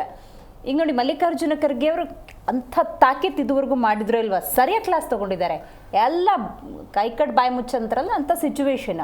But ಒಂದು ಕ್ಲಾರಿಟಿಯನ್ನು ಅಟ್ಲೀಸ್ಟ್ ಪಕ್ಷದ ವೇದಿಕೆಯಲ್ಲಿ ಕೊಟ್ಟಿದ್ರೆ well and fine, V accept ಅದು. ಕರ್ನಾಟಕದಲ್ಲಿ ಮುಖ್ಯಮಂತ್ರಿ ಸ್ಥಾನ ಖಾಲಿ ಇಲ್ಲ, ಅಲ್ಲಿ ಸಿದ್ದರಾಮಯ್ಯನವ್ರು ನಾವು ಕೂರಿಸಿದ್ದೀವಿ, ಅದು ನಮ್ಮ ನಿರ್ಧಾರ, ಒಪ್ಪಂದಗಳು ಅಂತೇನೂ ಆಗಿಲ್ಲ, ಅದಾದ್ರೂ ನಾವು ತಿಳಿಸ್ತೀವಿ. ಈ ಸ್ಟೇಟ್ಮೆಂಟ್ನ ರಾಜ್ಯ ಜನ ಎಕ್ಸ್ಪೆಕ್ಟ್ ಮಾಡ್ತಿದ್ದಾರೆ. ಮೇಡಮ್ ಇಲ್ಲಿ ನಮ್ಮಲ್ಲಿ ಜಿ ಹುಜೂರ್ ಪಾರ್ಟಿ ಅಲ್ಲ ನಮ್ಮದು. ಆಂತರಿಕ ಪ್ರಜಾಪ್ರಭುತ್ವದ ವ್ಯವಸ್ಥೆ ಇಟ್ಕೊಂಡಿದ್ದೇವೆ. ನಮ್ಮ ಪಕ್ಷದ 4 ಗೋಡೆಗಳ ಮಧ್ಯೆ ನಮ್ಮ ಚೌಕಟ್ಟಿನಲ್ಲಿ ನಮ್ಮ ವರಿಷ್ಠರ ನಡುವೆ ನಮ್ಮ ನಾಯಕರುಗಳು ಚರ್ಚೆ ಮಾಡ್ತಾರೆ, ಏನು ತೀರ್ಮಾನ ಆಗಬೇಕು ಅಂತ ಹೇಳ್ತಾರೆ. ಅಲ್ಟಿಮೇಟ್ ಆಗಿ ಶಾಸಕಾಂಗ ಪಕ್ಷದಲ್ಲಿ ಯಾರು ಏನು ಅನ್ನೋದು ತೀರ್ಮಾನ ಆಗುತ್ತೆ. ಕರೆಕ್ಟ್. ಸುಮ್ಮನೆ ಆದಿ ಬೀದಿಲೆಲ್ಲ ಚರ್ಚೆ ಮಾಡೋದ್ರಿಂದ ಯಾವ ಉಪಯೋಗವೂ ಇಲ್ಲ. ಇದು ನಮಗೆ ಗೊತ್ತಿರೋಂಥ ವಿಷಯ, ಮತ್ತು ಎಲ್ಲ ಶಾಸಕಾಂಗ ವ್ಯವಸ್ಥೆಯಲ್ಲಿ ಇರುವಂಥ ಒಂದು ಚಿತ್ರಣ. ಈಗಾಗಲೇ ಆ ವಿಷಯ ಹಿಂದಕ್ಕೆ ಸರಿದಾಗಿದೆ, ಮುಗಿದ ಅಧ್ಯಾಯ ಅದು. ನಮ್ಮ ಪಕ್ಷ ಜನತೆಗೆ ಏನು ನಮ್ಮ ಪ್ರಣಾಳಿಕೆಯಲ್ಲಿ ಕಾರ್ಯಕ್ರಮಗಳು ಘೋಷಣೆ ಮಾಡಿದ್ವಿ, ಅದನ್ನು ಜನತೆಗೆ ಚಾಚು ತಪ್ಪದೆ ತಲುಪಿಸುವಂಥ ಕೆಲಸದಲ್ಲಿ ನಾವು ನಿರತರಾಗಿದ್ದೇವೆ. ಇನ್ನೇನು ಒಂದು 15-20 ದಿನಗಳಲ್ಲಿ ಅಥವಾ ಮುಂದಿನ ತಿಂಗಳು ಕರ್ನಾಟಕದ ಬಜೆಟ್ ಘೋಷಣೆಯನ್ನು ಮಾಡಲಿದ್ದೇವೆ. ಅದರ ಸಿದ್ಧತೆಯಲ್ಲಿ ನಮ್ಮ ಮಾನ್ಯ ಮುಖ್ಯಮಂತ್ರಿಗಳು, ಉಪಮುಖ್ಯಮಂತ್ರಿಗಳು ಡಿ ಕೆ ಶಿವಕುಮಾರ್ ಸಾಹೇಬರು ಮತ್ತು ಸಿದ್ದರಾಮಯ್ಯ ಸಾಹೇಬರು ಇಲಾಖಾವಾರು ಚರ್ಚೆ ನಡೆಸ್ತಿದ್ದಾರೆ. ಮತ್ತು ಎಲ್ಲ ಜಾಗಗಳಲ್ಲಿ ಏನೇನು ಸಮಸ್ಯೆಗಳಿದೆ, ಏನೇನು ಕಾರ್ಯಕ್ರಮಗಳು ಮಾಡಬೇಕು, ಯಾವ್ಯಾವ ಅಭಿವೃದ್ಧಿ ಚಟುವಟಿಕೆಗಳು ಏನೇನು ಬೇಕು ಅನ್ನೋದನ್ನು ಜನರ ಮಧ್ಯೆ ಹೋಗಿ ಕೆಲಸ ಮಾಡ್ತಿದ್ದಾರೆ. ಅದರ ನಡುವೆ ನೀವು ಹೇಳಿದ್ರೆ ನಾವು ಪೊಲೀಸ್ ಸ್ಟಾಪ್ ಇಟ್ಟಾಗಿದೆ. ನನಗೇನೊಂದು ಆಶ್ಚರ್ಯ ಅಂತಂದರೆ, ವಿರೋಧ ಪಕ್ಷವಾಗಿ ಅಧ್ಯಕ್ಷರನ್ನೇ ಆಯ್ಕೆ ಮಾಡ್ಕೊಳಕ್ಕಾಗದೆ ಒದ್ದಾಡ್ತಿದ್ದಂಥವ್ರು ಅವರೇ, ಮಾಡ್ಕೊಂಡಾದ್ಮೇಲೆ 16 ಬಣಗಳಾಗಿ ಒದ್ದಾಡ್ತಿರೋದು ಅವರೇ. ಮತ್ತೊಂದು ವಿಷಯ ಏನು ಅಂದರೆ, ಕರ್ನಾಟಕದಲ್ಲಿ BJPಗೆ 3 ವರ್ಷಗಳ ಕಾಲ ಏನು ಕೆಲಸ ಇಲ್ವಲ್ಲ, ಈ ಪಕ್ಷವನ್ನು ಜೀವಂತವಾಗಿ ಇಟ್ಕೊಳ್ಳೋದಕ್ಕೋಸ್ಕರ ಇದೊಂದು ಬೃಹನ್ ನಾಟಕ. ತಮ್ಮ ಇದನ್ನ ನೀವು ಬೇರೆ ಥರ ಏನೋ ಯೋಚನೆ ಮಾಡಿ, ಬರೀ 1 ನಿಮಿಷ ಇರ್ಬೋದು, ಅದೇ BJP ಅವ್ರ ಟ್ಯಾಕ್ಟಿಕ್ಸು. ಸುಮ್ಮನೆ ಒಂದು ವಿಷಯವನ್ನ ತೇಲ್ಬಿಡೋದು, ಅದ್ರ ಮೇಲೆ ಡೈವರ್ಟನ್ನ ವಿಷಯವನ್ನ ಡೈವರ್ಟ್ ಮಾಡೋದು, ವಿಷಯಾಂತರ ಮಾಡೋದು ಅಂತ ಏನಿದೆಯಲ್ಲ, ಅದು BJP ಅವರು ಇವತ್ತಲ್ಲ, ಆ ಪಕ್ಷ ಹುಟ್ಟದ ದಿನದಿಂದ ಮಾಡ್ಕೊಂಡ್ಬಂದಿರೋ ಕೆಲಸವೇ ಇದು. ಇದು ವಿಷಯಾಂತರದ ಚಟುವಟಿಕೆ. ಇಲ್ಲೆಲ್ಲೋ ಬಡ ಗಿಣ ಅವೆಲ್ಲ ಸುಳ್ಳು. ಇದು ಡ್ರಾಮಾ, ಇದು ಬೃಹನ್ ನಾಟಕ ಅಂತ ನಾನು ಅದಕ್ಕೆ ಹೇಳ್ತಾ ಇರೋದು. ಅವರ ಪಕ್ಷವನ್ನು ಜೀವಂತವಾಗಿ ಇಟ್ಕೋಬೇಕಾಗಿದೆ. ಇಲ್ಲಿ ಕರ್ನಾಟಕದಲ್ಲಿ ಪಕ್ಷ ಸಾಯ್ತಾ ಇದೆ. ಮತ್ತೆ ಮೇಡಮ್, ಇದು ಇಲ್ಲ ಅಂದಿದ್ರೆ ಹೈಕಮಾಂಡು ಸುಮ್ಮನೆ ಯಾಕೆ ಕೂತ್ಕೋತಾ ಇತ್ತು? ಯಾಕ್ರೆ ಅಂತ ಅಂದಿರೋ ಒಂದು ಗುಟ್ಟಾದ್ರೂ ಆಗ್ತಿತ್ತು. ರಾಧಾ ಮೋಹನ್ ದಾಸ್ ಅವರು ಕರ್ನಾಟಕಕ್ಕೆ ಬಂದು ವಿಜೇಂದ್ರಿಂದ ಹಣ ಪಡ್ಕೊಂಡು ದೊಡ್ಡ ಶ್ರೀಮಂತ ಆಗಿದ್ದಾರೆ ಅಂತ ಯತ್ನಾಳ್ ಹೇಳಿದ್ಮೇಲೂ ಕೇಂದ್ರದ ವರಿಷ್ಠರು ಸುಮ್ಮನೆ ಇದ್ದಾರೆ ಅಂತಂದ್ರೆ ಇದರ ಅರ್ಥ ಅದೇ.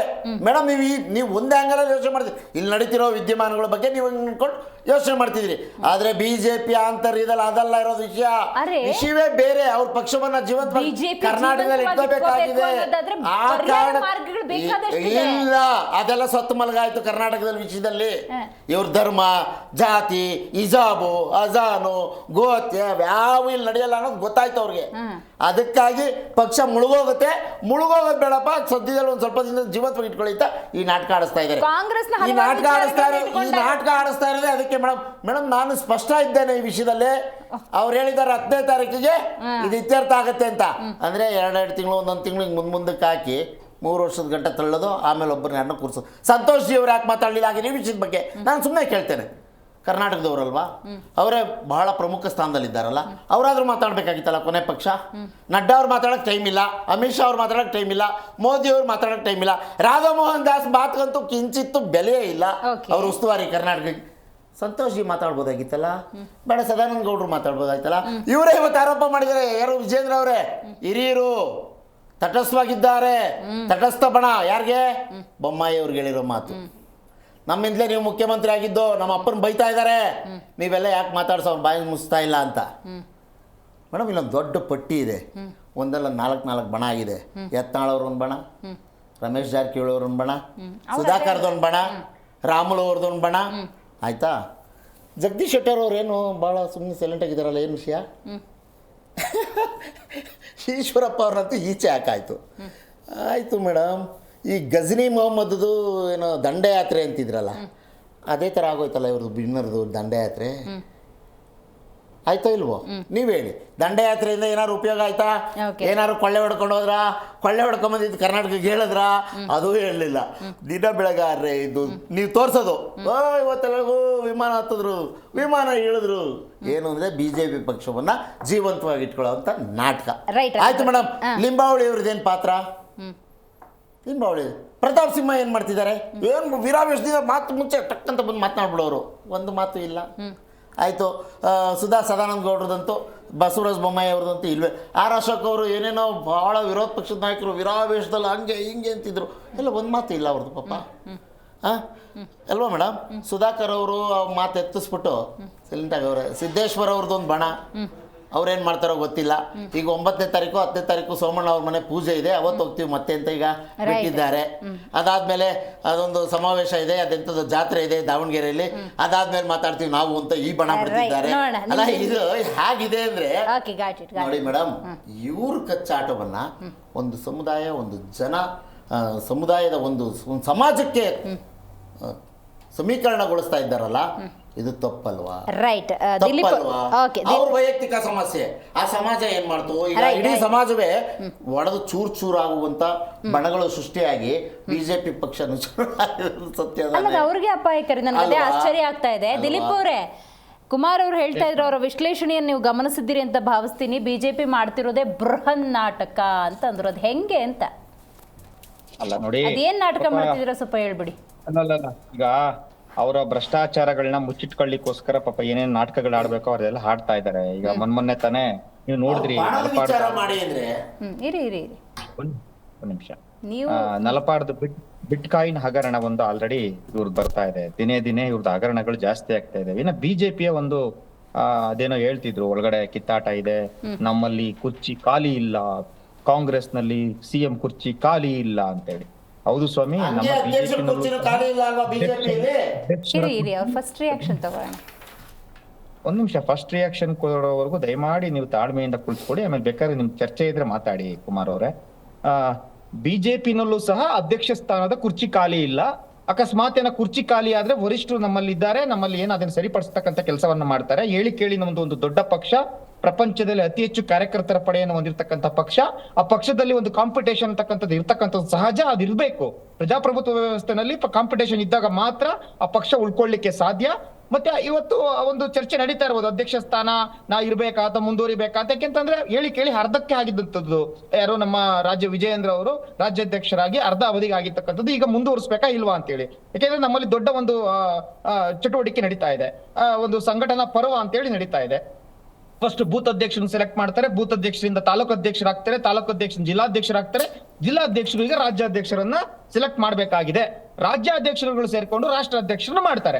ಈಗ ರಾಜ್ಯಾಧ್ಯಕ್ಷರನ್ನ ಯಾರನ್ನು ಮಾಡ್ತಾರೆ ಅಂತಕ್ಕಂಥದ್ದು ಆ ಒಂದು ಲಿಸ್ಟ್ ನಲ್ಲಿ ತುಂಬಾ ಜನರ ಹೆಸರು ಕೇಳಿ ಬರ್ತಾ ಇದೆ. ಅದ್ರಲ್ಲಿ ವಿಜೇಂದ್ರ ಅವರು ಇರ್ಬೋದು, ಅಥವಾ ಬಸವರಾಜ ಬೊಮ್ಮಾಯಿ ಅವರು ಇರ್ಬೋದು, ಯತ್ನಾಳ್ ಅವರು ಇರ್ಬೋದು. ಇದೆಲ್ಲ ಸಹಜ ಮೇಡಮ್, ಯಾಕೆಂದ್ರೆ ನಾವು ಪ್ರಜಾಪ್ರಭುತ್ವ ವ್ಯವಸ್ಥೆಯಲ್ಲಿ ನಂಬಿಕೆ ಇಟ್ಕೊಂಡಿರ್ತಕ್ಕಂಥವ್ರು. ಅದಕ್ಕೆ ಒಂದು ನಾವು ಫುಲ್ ಸ್ಟಾಪ್ ಅನ್ನು ಹಿಡ್ತೀವಿ ಇನ್ನು 10 ರಿಂದ 15 ದಿವಸದಲ್ಲಿ. ಸೊ ನಾವೀಗ ಕೇಳ್ತಾ ಇರ್ತಕ್ಕಂಥದ್ದು, ಈಗ ಅದ್ರ ನಡುವೆ ಒಂದ್ ಸಣ್ಣ ಪಾಸ್. 10ನೇ ತಾರೀಕು ಅದೇನೋ ಮುಹೂರ್ತ ಇದೆಯಲ್ಲ, ಏನದು ಮುಹೂರ್ತ? ಅಲ್ಲ, 10ನೇ ತಾರೀಕು ಮುಹೂರ್ತ ಅಂತಂದ್ರೆ 10ನೇ ತಾರೀಕು ಒಳಗಡೆ ರಾಜ್ಯಾಧ್ಯಕ್ಷರ ಚುನಾವಣೆ ನಡಿಬೇಕು, ಅಥವಾ ರಾಜ್ಯಾಧ್ಯಕ್ಷರು ಸೆಲೆಕ್ಷನ್ ಆಗ್ಬೇಕು ಅಂತಕ್ಕಂಥದ್ದು ನಡೀತಾ ಇರ್ತಕ್ಕಂಥದ್ದು. ಇದು ಆ ಒಂದು ಡೆಡ್ ಲೈನ್ ಇರ್ತಕ್ಕಂಥದ್ದು ಬಿಜೆಪಿನಲ್ಲಿ. ಸೊ ಇವಾಗ ನನಗೆ ಅದು okay, I got the clarity. ಈಗ ನೋಡಿ, ಬಸನಗೌಡ ಪಾಟೀಲ್ ಯತ್ನಾಳ್ ಅವರು ನಿನ್ನೆ ಮೊನ್ನೆ ಮಾತಾಡ್ತಾ ಇಲ್ಲ, ಕಳೆದ ಹಲವಾರು ವರ್ಷಗಳಿಂದ ಮಾತಾಡ್ತಾನೆ ಇದ್ದಾರೆ. ಈ ಕುಟುಂಬ ರಾಜಕಾರಣದ ಬಗ್ಗೆ ಓಪನ್ ಸ್ಟೇಟ್ಮೆಂಟ್ ಅನ್ನೇ ಕೊಟ್ಟಿದ್ದಾರೆ.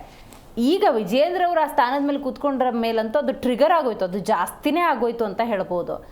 ಅಷ್ಟೆಲ್ಲ ಓಪನ್ ಸ್ಟೇಟ್ಮೆಂಟ್ ಕೊಟ್ಟರು, ತೇಜೋವಧೆಗಳನ್ನು ಅವರ ಭಿನ್ನರ ಬಣದವ್ರು ಮಾಡಿದ್ರು ಕೂಡ ಕೂಲ್ ಆ್ಯಂಡ್ ಕಂಪೋಸ್ಡ್ ಆಗಿ ಇವತ್ತು ಕೂಡ ವಿಜೇಂದ್ರ ಅವ್ರು ಮಾತಾಡ್ತಾರೆ ಅನ್ನೋದಾದರೆ ಮತ್ತೊಂದು ಸ್ಟೇಟ್ಮೆಂಟ್ ಕೊಡ್ತಾರೆ. ಈಗಲೂ ಕೂಡ ನನಗೆ ವಿಶ್ವಾಸ ಇದೆ ಹೈಕಮಾಂಡ್ ತನ್ನನ್ನೇ ಆ ಸ್ಥಾನದಲ್ಲಿ ಮುಂದುವರಿಸುತ್ತೆ ಅನ್ನುವಂಥ ಮಾತುಗಳನ್ನು ಆಡ್ತಾರೆ ಅನ್ನೋದಾದರೆ ಯಾವ ಕಾನ್ಫಿಡೆನ್ಸ್ ಅದು? ಹೈಕಮಾಂಡಿಂದ ಅಶ್ಯೂರೆನ್ಸ್ ಸಿಕ್ಕಿದೆಯಾ? ವಿಜೇಂದ್ರ ಅವರೇ ಕಂಟಿನ್ಯೂ ಆಗ್ತಾರಾ? ಆ ಕ್ಲಾರಿಟಿ ಇತ್ತು ಅಂದರೆ ಯಾಕೆ ಈ ಮಟ್ಟಿಗಿನ ಬಿಜೆಪಿ ಆಂತರಿಕ ಸಮಸ್ಯೆಗಳು ಉಲ್ಬಣ ಆಗ್ಬಿಟ್ಟಿದಾವೆ ದಿಲೀಪ್ ಅವರೇ? ನೋಡಿ, ಈಗ ವಿಜೇಂದ್ರ ಅವರನ್ನ ಸರ್ವಾನುಮತದಿಂದ ಹೈಕಮಾಂಡ್ ಕಳೆದ ವಿಧಾನಸಭಾ ಚುನಾವಣೆ ಆದ್ಮೇಲೆ ರಾಜ್ಯಾಧ್ಯಕ್ಷ ಅಂತ ಅನೌನ್ಸ್ ಮಾಡಿದ್ರು. ರಾಜ್ಯಾಧ್ಯಕ್ಷರು ಆದ್ಮೇಲೆ ಈಗ ಅವಧಿ ಮುಗಿತಾ ಇದೆ. ಈ ಅವಧಿ ಮುಗಿದ್ಮೇಲೆ ಅವ್ರನ್ನ ಮುಂದುವರಿಸಬೇಕಾ ಬೇಡವಾ ಅಂತಕ್ಕಂಥದ್ದು ಇದು ಹೈಕಮಾಂಡ್ ಅಂಗಳದಲ್ಲೂ ಇದೆ. ಮತ್ತೆ ಪ್ರಜಾಪ್ರಭುತ್ವ ವ್ಯವಸ್ಥೆನಲ್ಲಿ ಈಗ ಜಿಲ್ಲಾಧ್ಯಕ್ಷರುಗಳು, ಜಿಲ್ಲಾ ಪ್ರತಿನಿಧಿಗಳು ಮತವನ್ನ ಹಾಕ್ಬೇಕಾಗಿದೆ, ಮತಗಳ ಹಾಕಿ ಅದರೊಳಗಡೆ ಗೆಲ್ಬೇಕಾಗಿದೆ. ಸೊ ಒಂದು ಕಡೆ ವಿಜಯೇಂದ್ರ ಅವ್ರಿಗೆ ಅವ್ರು ಮಾಡಿರ್ತಕ್ಕಂಥ ಕೆಲಸದ ಮೇಲೆ, ಅವ್ರು ಮಾಡಿರ್ತಕ್ಕಂಥ ಸಂಘಟನೆ ಮೇಲೆ ಒಂದು ನಂಬಿಕೆ ಇರಬಹುದು. ಸೊ ನಾನು ಕೆಲಸ ಮಾಡಿದ್ದೀನಿ, ನನಗೆ ಮತ್ತೆ ನನ್ನ ಅಧಿಕಾರವನ್ನ ರಾಜ್ಯಾಧ್ಯಕ್ಷ ಅಧಿಕಾರವನ್ನ ಮುಂದುವರಿಸ್ತಾರೆ ಅಂತೇಳಿ, ಅಥವಾ ಬಸವನಗೌಡ ಪಾಟೀಲ್ ಯತ್ನಾಳ್ರವ್ರಿಗೆ ಅವ್ರಿಗೂ ನಂಬಿಕೆ ಇರಬಹುದು, ನನ್ನ ಒಂದು ಹೈಕಮಾಂಡ್ ನನ್ನ ಒಂದು ಸಿದ್ಧಾಂತದ ಆಧಾರದ ಮೇಲೆ ನನ್ನನ್ನು ರಾಜ್ಯಾಧ್ಯಕ್ಷರಾಗಿ ಘೋಷಣೆ ಮಾಡ್ತದೆ ಅಂತ ಹೇಳಿ. ಮತ್ತೆ ನೀವ್ ಇನ್ನೊಂದು ಪ್ರಶ್ನೆ ಕೇಳಿದ್ರಿ, ಯಾಕೆ ವಿಜಯೇಂದ್ರ ಅವರು ಇಷ್ಟೊಂದು ಹೈಕಮಾಂಡ್ ಮೇಲೆ ನಂಬಿಕೆ ಇಟ್ಕೊಂಡು ಮಾತಾಡ್ತಾ ಇದ್ದಾರೆ ಅಂತ ಕೇಳ್ತಾ ಇದೀರೋ, ಯಾವ ರೀತಿ ಡಿ ಕೆ ಶಿವಕುಮಾರ್ ಹೇಳ್ತಾ ಇದಾರಲ್ಲ, ನನ್ನನ್ನ ಮುಖ್ಯಮಂತ್ರಿಯಾಗಿ ನನ್ನ ಹೈಕಮಾಂಡ್ ಮಾಡೇ ಮಾಡ್ತಾರೆ, ನನ್ಗೆ ನಂಬಿಕೆ ಇದೆ ಅಂತ ಹೇಳಿ ಡಿ ಕೆ ಶಿವಕುಮಾರ್ ಹೇಳಿದಾರಲ್ಲ, ಆ ರೀತಿ ಅದೇ ನಂಬಿಕೆ ವಿಜಯೇಂದ್ರ ಅವ್ರಿಗೂ ಇರ್ಬೋದು. ಅದು ಗೊತ್ತಿಲ್ಲ. ಆ ಬಿನ್ನರು ಅಂತ ಒಂದಷ್ಟು ಜನ ಹೋಗಿ ಡೆಲ್ಲಿ ಕೂತ್ಕೋತಾರ ನೋಡಿ, ಅವರಿಗೆ ವರಿಷ್ಠರು ಸಿಕ್ಕೋದಿಲ್ಲ ಅಂದ್ರೆ ಏನಂತ ಅರ್ಥ ಮಾಡ್ಕೋಬೇಕು ಅದನ್ನ? ಅಲ್ಲ, ಈಗ ವರಿಷ್ಠರು ಸಿಕ್ಕೋದಿಲ್ಲ ಅಂತ ಅಂದಾಗ ಅದನ್ನ ನಾವು ಯಾವ ರೀತಿ ಅರ್ಥ ಮಾಡ್ಕೊಬೇಕು ಅಂತಕ್ಕಂಥದ್ದು ಅದನ್ನ ನಿಮ್ಗೂ ಅರ್ಥ ಆಗುತ್ತೆ, ನನಗೂ ಅರ್ಥ ಆಗುತ್ತೆ. ಅದನ್ನ ನಾವು ಹೇಳಿಕೆ ಕೊಡೋದು ಬೇಡ ಅಂತ ಅನ್ಸುತ್ತೆ. ವರಿಷ್ಠರು ಯಾರಿಗ್ ಪ್ರಿಫರೆನ್ಸ್ ಕೊಡ್ತಾರೆ, ವರಿಷ್ಠರು ಯಾಕೆ ಪ್ರಿಫರೆನ್ಸ್ ಕೊಡಬೇಕು, ಭಿನ್ನರು ಅಂತ ಇದ್ರೆ ಅಥವಾ ಭಿನ್ನರ್ನ ಸೀರಿಯಸ್ ಆಗಿ ತೆಗೆದುಕೊಳ್ಳೋದಿದ್ರೆ ವರಿಷ್ಠರು ಪ್ರಿಫರೆನ್ಸ್ ಕೊಡೋದು. ನಾವು ಪಕ್ಷದ ಚೌಕಟ್ಟಿನಲ್ಲಿದ್ದು ನಮ್ಗೊಂದು ಜವಾಬ್ದಾರಿ ಇರೋದ್ರಿಂದ ನಮ್ಮ ಜವಾಬ್ದಾರಿ ಕೆಲಸಗಳನ್ನ ಮಾಡ್ಕೊಂಡು ಹೋಗ್ತಾ ಇದೀವಿ. ಸೊ ಹೈಕಮಾಂಡ್ಗೆ ಆ ಭಿನ್ನರು ಅಂತ ಏನಿದಾರೋ ಅವ್ರ ವ್ಯಾಲಿಡ್ ಪಾಯಿಂಟ್ ಅಂತ ಅನಿಸ್ದಾಗ ಸೊ ಅವ್ರಿಗೆ ಪ್ರಿಫರೆನ್ಸ್ ಕೊಡ್ತಕ್ಕಂಥ ಕೆಲಸವನ್ನ ಮಾಡ್ತಾರೆ. ಅದನ್ನ ಮುಂದೆ ಮಾಡ್ತಾರೆ. ಯಾವಾಗ ಕಡೆ ಪಕ್ಷ ಮಲ್ಲಿಕಾರ್ಜುನ್ ಖರ್ಗೆ ಅವ್ರ ತರ ಒಂದು ಹುಕ್ಕುಂ ಆದ್ರೂ ಹೊರಡಿಸ್ಬೇಕಪ್ಪ ಬಿಜೆಪಿಲಿ, ಇಲ್ಲಾಂದ್ರೆ ಇದು ಹಿಂಗೆ ಕಂಟಿನ್ಯೂ ಆಗುತ್ತೆ. ಮಲ್ಲಿಕಾರ್ಜುನ್ ಖರ್ಗೆ ಅವರು ಹುಕುಂ ಹೊರಡಿಸಿದ್ರು, ಏನಂತ, ಎಲ್ಲರೂ ಬಾಯಿ ಮುಚ್ಕೊಂಡಿರ್ಬೇಕು ಅಂತ. ಆರ್ ವಿ ದೇಶಪಾಂಡೆ ಅವರು ನೆನ್ನೆ ಬಂದು ಹೇಳ್ತಾರೆ, ದಯಮಾಡಿ ಯಾಕೋ ಎಲ್ಲಾರನ್ನು ಸುಮ್ನಿರಿ ಅಂತ ಹೇಳಿ ಮಲ್ಲಿಕಾರ್ಜುನ್ ಖರ್ಗೆ ಅವರು ಹೇಳ್ಬಿಟ್ರು, ಯಾಕೋ ಯಾರು ಸುಮ್ನಿರ್ತಾ ಇಲ್ಲ, ದಯಮಾಡಿ ಸುಮ್ನಿರಿ. ಖರ್ಗೆ ಹೇಳಿಕೆ ನಂತರನೂ ಸಹ ಚರ್ಚೆ ಮುಂದುವರಿತಾ ಇದೆ, ಇದು ಮುಂದುವರಿಬಾರದು, ಇದು ತಪ್ಪು ಅಂತ ಹೇಳಿ ಆರ್ ವಿ ದೇಶಪಾಂಡೆ ಅವರು ನೇರವಾಗಿ ನೆನ್ನೆನೂ ಸಹ ಹೇಳಿದ್ದಾರೆ. ಅದನ್ನ ನಾವು ಹುಕುಂ ಅಕ್ಸೆಪ್ಟ್ ಆಗಿದ್ಯಾ ಅಥವಾ ಆಗಿಲ್ವಾ ಅಂತಕ್ಕಂಥದ್ದು ಚರ್ಚೆ ನಾವು ಮಾಡ್ಬೇಕಾಗಿದೆ ಇವಾಗ. ರೈಟ್, ಮಾತಾಡ್ತೀನಿ, ಡೀಟೇಲ್ ಆಗಿ ಮಾತಾಡ್ತೀನಿ ದಿಲೀಪ್ ಅವರೇ. ರಾಜ್ಯ ಅಂತ ಸಂದರ್ಭದಲ್ಲಿ ಕಾಂಗ್ರೆಸ್ ಪ್ರಕಾರವೇ ನೋಡೋದಾದ್ರೆ ಆಂತರಿಕವಾಗಿ ಯಾವುದೇ ಸಮಸ್ಯೆ ಇಲ್ಲ ಅಂತ ಕಾಂಗ್ರೆಸ್ನ ಬಹುತೇಕ ನಾಯಕರು ಹೇಳ್ತಾರೆ, ವಕ್ತಾರರು ಹೇಳ್ತಾರೆ. ಬಟ್ ಆರ್ ವಿ ದೇಶಪಾಂಡೆ ಅವರು ಮಾತಾಡಿದ್ದನ್ನು ಉಲ್ಲೇಖ ಮಾಡ್ತಾ ಇದ್ರು ದಿಲೀಪ್ ಅವರು. ರೈಟ್, ಅದನ್ನು ಬದಿಗಿಟ್ಟು ನೋಡೋದಾದ್ರೆ ಅಸಲಿಗೆ ಬಿಜೆಪಿ ಕತೆ ಏನಾಗಿದೆ ನೋಡಿ. ಈ ಕ್ಷಣಕ್ಕೂ ಕೂಡ ಆ ಭಿನ್ನರ ಪಡೆಗೆ ಅಥವಾ ಅವರ ಒಂದು ಬೇಡಿಕೆಗೆ ಹೈಕಮಾಂಡ್ ಸೊಪ್ಪು ಹಾಕ್ತಾ ಇಲ್ಲ, ಮಣೆ ಹಾಕ್ತಿಲ್ಲ ಅಂದರೆ ಯಾವ ಸೂಚನೆಯನ್ನು ಕೊಡ್ತಾ ಇದೆ? ಅಂಡರ್ಸ್ಟುಡ್ ಮಾಡಿಕೊಂಡು ವಾಪಸ್ ಬರೋದು ಉತ್ತಮನ ಅಥವಾ ವಿಚಾರವನ್ನು ಕೈ ಬಿಡಬೇಕಾ, ಏನಂತ ಅರ್ಥ ಮಾಡ್ಕೊಳ್ಬೇಕು ಅಂತ? ಅದರ ಬದಲು ಹೈಕಮಾಂಡ್ ಅನ್ನೋದು ಅದು ಒಂದು ಸೂಚನೆ ಕೊಡಬೇಕು. ನಾವಿಲ್ಲಿ ಅಲ್ಲಿ ವಿಜೇಂದ್ರ ಅವರನ್ನಲ್ಲಿ ಕೂರಿಸಿದ್ದೀವಿ ಅಂದರೆ ಅದಕ್ಕೊಂದು ಮೀನಿಂಗ್ ಇದೆ, ನೀವು ಪ್ರತಿಯೊಬ್ಬರು ಅದನ್ನು ಗೌರವಿಸಬೇಕು ಅನ್ನುವಂಥ ಸ್ಟೇಟ್ಮೆಂಟನ್ನು ಕೊಟ್ಟಿದ್ರೆ ಇವತ್ತು ಈ ಮಟ್ಟಕ್ಕೆ ಯಾರೂ ಕೂಡ ಹೋಗ್ತಾ ಇರಲಿಲ್ಲ ಅನ್ನುವಂಥದ್ದು. ರೈಟ್, ಇದ್ರ ಬಗ್ಗೆ ಇನ್ನೂ ಡೀಟೇಲ್ ಆಗಿ ಮಾತಾಡೋಣ. ಕೆಲವೊಂದು ಬಿ ಜೆ ಪಿಲಿ ಆಗ್ತಿರುವಂತಹ ಬೆಳವಣಿಗೆಗಳು ಯೋಚನೆ ಮಾಡೋಂಗೆ ಮಾಡುತ್ತೆ. ಕೇಶವರಿ, ಈಗ ಹೆಂಗಾಗ್ಬಿಟ್ಟಿದೆ ಅಂದರೆ ಒಂದಷ್ಟು ವರ್ಷಗಳ ಕಾಲ ಮನಸ್ಸಲ್ಲೇ ಇಟ್ಕೊಂಡಿರ್ತಾರೆ ವಿಷಯನ, ಅಂದರೆ ನೋವಾಗಿರುತ್ತೆ. ಅದನ್ನು ಬಹಿರಂಗಪಡಿಸೋದಕ್ಕೆ ಈ ಕ್ಷಣ ವೇದಿಕೆ ಆಗ್ಬಿಡ್ತಿದೆಯೇನೋ ಅಥವಾ ಇದನ್ನು ಬಳಸ್ಕೋತಿದ್ದಾರಾ ಅಂತ ಹೇಳಿ. ಹಂಗಿದೆ ಬಿಜೆಪಿ. ಸಂತೋಷ್ ಜಿ ಕಾಣಂತಾರೆ ನೋಡಿ, ಒಬ್ಬ ಯಂಗ್ ಸಂಸದರನ್ನ ಅಧ್ಯಕ್ಷ ಮಾಡಕ್ಕೆ ಹೊರಟಿದ್ದಾರೆ ಅವರು. ಲೈವ್ ಇದೆಯಾ? ರೈಟ್, ಕೇಶವರಿ ನೀವು ಹೇಳಬೇಕಾದ್ರ ಬಗ್ಗೆ. ಈಗ ನೋಡಿ, ಸೋಮಣ್ಣ ಅವರ ಮನೆಯಲ್ಲಿ 10th ಸಭೆಯನ್ನು ಮಾಡ್ತಾ ಇದ್ದಾರೆ ಅನ್ನುವಂಥ ಮಾಹಿತಿ ಇದೆ. ಸೋಮಣ್ಣ ಅವ್ರಿಗೂ ನಾವು ಸ್ವಲ್ಪ ಹಿಸ್ಟ್ರಿ ನೋಡೋದಾದರೆ ಅವ್ರಿಗೆ ಒಬ್ಬ ಪ್ರಬಲ ಲಿಂಗಾಯತ ನಾಯಕ ಆಗಿ ಗುರುತಿಸ್ಕೊಳ್ಳೋಕೆ ಅವ್ರ ಕೈಲಿ ಸಾಧ್ಯ ಆಗಲಿಲ್ಲ, ಅಂಥ ಒಂದು ಸಿಚುವೇಶನ್ ಇತ್ತು.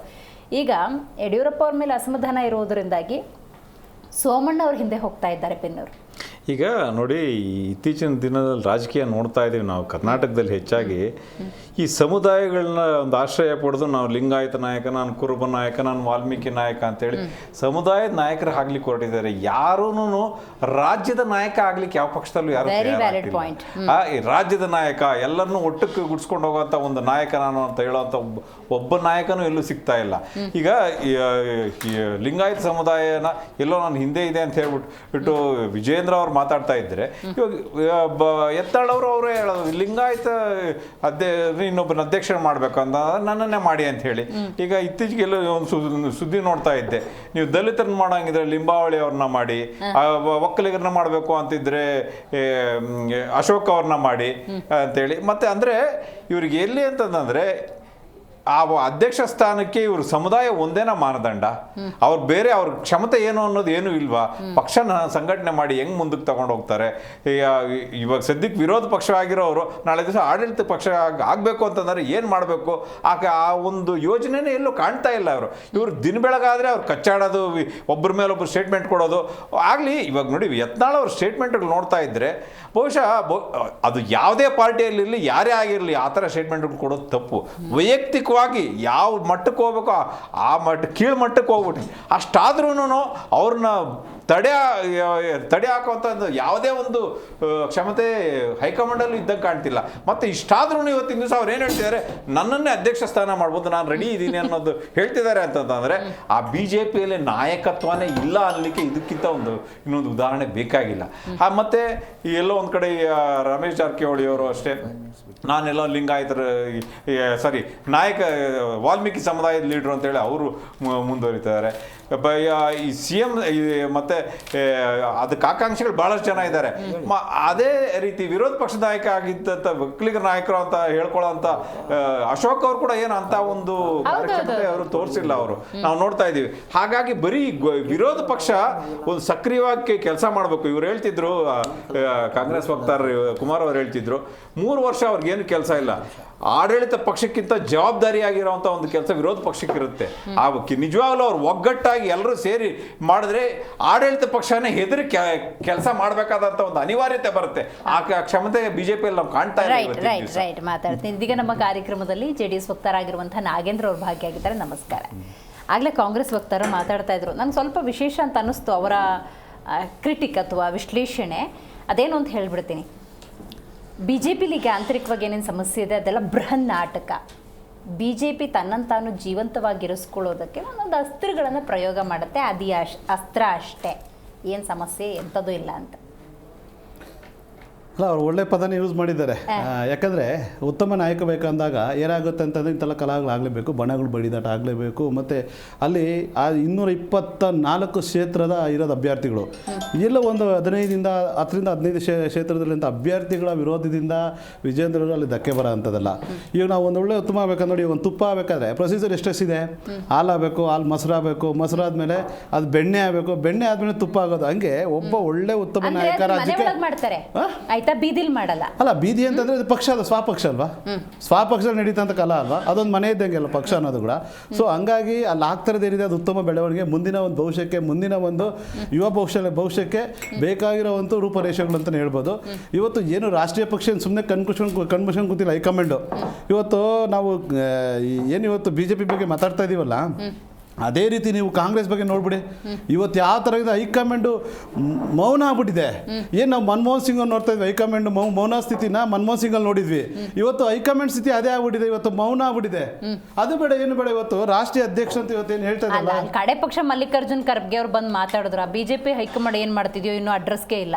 ಆಯಿತು, ಈಗೇನಾಗಿದೆ ಮೇಡಮ್, ಈಗ ರಾಷ್ಟ್ರೀಯ ಅಧ್ಯಕ್ಷರಾದ ಮಲ್ಲಿಕಾರ್ಜುನ್ ಖರ್ಗೆ ಅವರು ತವರೂರಲ್ಲಿ ಇವತ್ತು ಅಭಿವೃದ್ಧಿ ಇಲ್ಲ, ಕರೆಂಟ್ ಇಲ್ಲ, ಹಾಸ್ಪಿಟ್ಲಲ್ಲಿ ಟಾರ್ಚ್ ಹಾಕೊಂಡು ಆಪರೇಷನ್ ಮಾಡೋಂಥ ಪರಿಸ್ಥಿತಿ ಇದೆ ಇವತ್ತು ರಾಷ್ಟ್ರೀಯ ಅಧ್ಯಕ್ಷ. ಅಂದರೆ ಈ ಕಾಂಗ್ರೆಸ್ ಎಂತ ಹೀನಾಯ ಸ್ಥಿತಿಯಲ್ಲಿ ಇವತ್ತು ಆ ಕ್ಷೇತ್ರಗಳು ಅಭಿವೃದ್ಧಿ ಆಗಿದ್ದಾವೆ. ಇವೇನೋ ಅಂತ ಕೇಳಿದ್ರೆ ಅವ್ರೇನೋ ಎಲ್ಲ ಇರೋದು ಹೇಳ್ತಾ ಇದ್ದೀನಿ. ಇವಾಗ ನೋಡಿ, ನಿಮಗೆ ನೋವಾಗುತ್ತೆ, ನಿಮಗೆ ನೋವಾಗ್ತಾ ಇದೆ ಕುಮಾರ್, ನಿಮಗೆ ನೋವಾಗ್ತಾ ಇದೆ, ನೋವಾಗ್ತಾ ಇದೆ. ಈಗ ನೋವಾಗ್ತಾ ಇದೆ ನಿಮಗೆ, ವಿಷಯ ಬಂತಲ್ಲ, ನೋವಾಗ್ತಾ ಇದೆ ಕುಮಾರ್, ಕಾಂಗ್ರೆಸ್ ವಕ್ತಾರರಿಗೆ ನೋವಾಗ್ತಾ ಇದೆ. ವಿಷಯ ಏನ್ ಹೇಳಕ್ ಬರ್ತಾ ಇದೀನಿ ಅಂದ್ರೆ, ಇವತ್ತು ರಾಷ್ಟ್ರೀಯ ಅಧ್ಯಕ್ಷ ಕ್ಷೇತ್ರ ಅದು ಅವ್ರ ತವರು ಕ್ಷೇತ್ರ, ಇದು ಬೇರೆ ಕ್ಷೇತ್ರ ಇಲ್ಲ, ದೂರ ಇಲ್ಲ, ಮತ್ತೊಂದೆಲ್ಲ ಇಲ್ಲ. ಅವರ ಸ್ವಕ್ಷೇತ್ರದಲ್ಲಿ ಟಾರ್ಚ್ ಹಾಕೊಂಡು ಆಪರೇಷನ್ ಮಾಡಿದ್ರು ಅಂದ್ರೆ ರಾಷ್ಟ್ರೀಯ ಅಧ್ಯಕ್ಷರಿಗೆ ಯಾವ ಪರಿಸ್ಥಿತಿ ಇದೆ ಕ್ಷೇತ್ರ ಬಗ್ಗೆ, ಅಭಿವೃದ್ಧಿ ಏನಿದೆ, ಜನ ಈಗಾಗಲೇ ಸೋಲ್ಸಿದ್ದಾರೆ, ಜನ ಸೋಲ್ಸಿದ್ದಾರೆ. ಇವತ್ತೇನು ಇವ್ರು ಹೇಳಕ್ ಹೋಗ್ತಾ ಇದ್ರಲ್ಲ BJP ಬಗ್ಗೆ, ಒಂದ್ ನಿಮಿಷ ಬಿಡ್ರಿ, ನಿಮ್ ಮಾತಾಡ ಬಿಡ್ತೀನಿ ನಾನು, ಬಿಡಿ ನಂಗೆ ಮಾತಾಡಿ. ಇವತ್ತು BJP ಬಗ್ಗೆ ಮಾತಾಡ್ತಾ ಇದಾರಲ್ಲ, ಇವ್ರಿಗೇನಾದ್ರೂ ಒಂದು ಕಿಚ್ಚು, ಒಂದು ಧೈರ್ಯ, ಒಂದು ಶಕ್ತಿ, ಒಂದು ಸಾಮರ್ಥ್ಯ ಇದ್ರೆ ಇವತ್ತು ರಾಜ್ಯ ಅಧ್ಯಕ್ಷ ಸ್ಥಾನದಲ್ಲಿ DK ಶಿವಕುಮಾರ್ ಇಟ್ಬಿಟ್ಟು ಸೌದಿ ಲಕ್ಷ್ಮಣ ಸೌದಿ ತಂದು ಮಾಡಿ, ಅನಿಲ್ ಲಾಡು ತಂದು ಮಾಡಿ, HK ಪಾಟೀಲ್ ಮಾಡಿ, MB ಪಾಟೀಲ್ ಮಾಡಿ, ನಿಮ್ಮ ಶಕ್ತಿ ಸಾಮರ್ಥ್ಯ, ನಿಮ್ಮ ಬಲ ನಾವು ನೋಡೋಣ, ಆಮೇಲೆ ಮಾತಾಡೋಣ. ಇವತ್ತು ಏನು ಪಾಪ ನೋಡಿ, ಇವತ್ತು ವರ್ಣಾಶ್ರದಲ್ಲಿರೋಂಥ ನಮ್ಮ ಡಾಕ್ಟರ್ ಇದಾರಲ್ಲ, ಏನಾಗಿದ್ದಾರೆ ಪರಿಸ್ಥಿತಿ ಇವತ್ತು? ಅವರು ವರ್ಣಾಶ್ರತ್ರ ಬಿಟ್ಕೊಟ್ರು, ಇವತ್ತೇನಾಗಿದ್ದಾರೆ, ಇದಾರಲ್ಲಿ ಅವ್ರನ್ನೇನಾದ್ರು ಕರ್ಕೊಂಬ ರಾಜ್ಯಾಧ್ಯಕ್ಷ ಮಾಡಲಿ, CM ಮಗ ಅಲ್ವಾ ಇವತ್ತು, ಯತೀಂದ್ರ ಕರ್ಕೊಂಬ CM ಮಾಡಲಿ, ಅವಾಗ ನೋಡೋಣ. ಅಲ್ಲ CM ಅಲ್ಲ, ಇವರು ರಾಜ್ಯಾಧ್ಯಕ್ಷ ಸ್ಥಾನ ಮಾಡಲಿ. ಆ ಸ್ಥಾನಕ್ಕೆ ಮುಟ್ಟಿದಾಗ ಇವ್ರಿಗೆ ಗೊತ್ತಾಗುತ್ತೆ. 2 ಸತಿ ಆಗಿದೆ DK ಶಿವಕುಮಾರ್ ಅದೇ ಸ್ಥಾನ ಮತ್ತೆ ಅಲ್ಲಿ ಕುಂತಿದ್ದಾರೆ. ಯಾಕೆ ಕುಂತಿದ್ದಾರೆ ಅಂದ್ರೆ DK ಶಿವಕುಮಾರ್ ಬಿಟ್ರೆ ಯಾರು ಮಾಡಕ್ಕಾಗಲ್ಲ, ಆ ಸ್ಥಾನನ ಯಾರು ತುಂಬಕ್ಕಾಗಲ್ಲ. ಎಲ್ಲರೂ ಪಾಪ ಹಂಗೇನಾ ಯಡಿಯೂರಪ್ಪ ಮತ್ತು ವಿಜೇಂದ್ರ ಆ ಕುಟುಂಬ ಬಿಟ್ಟು ಬೇರೆ ಯಾರು ಕುತ್ಕೊಳ್ಳಂಗಿಲ್ವಾ? ನೋಡಿ ಮೇಡಮ್, ಅಲ್ಲಿ ನಾನು ಅದನ್ನ ಇವ್ರು ಮಾಡಿ ತೋರಿಸ್ಲಿ. ಅವ್ರು ಮಾಡಿದಾರಲ್ಲ, ಅಲ್ಲಿ ಕಲಾಷ್ಟ ಆಗಿದೆ.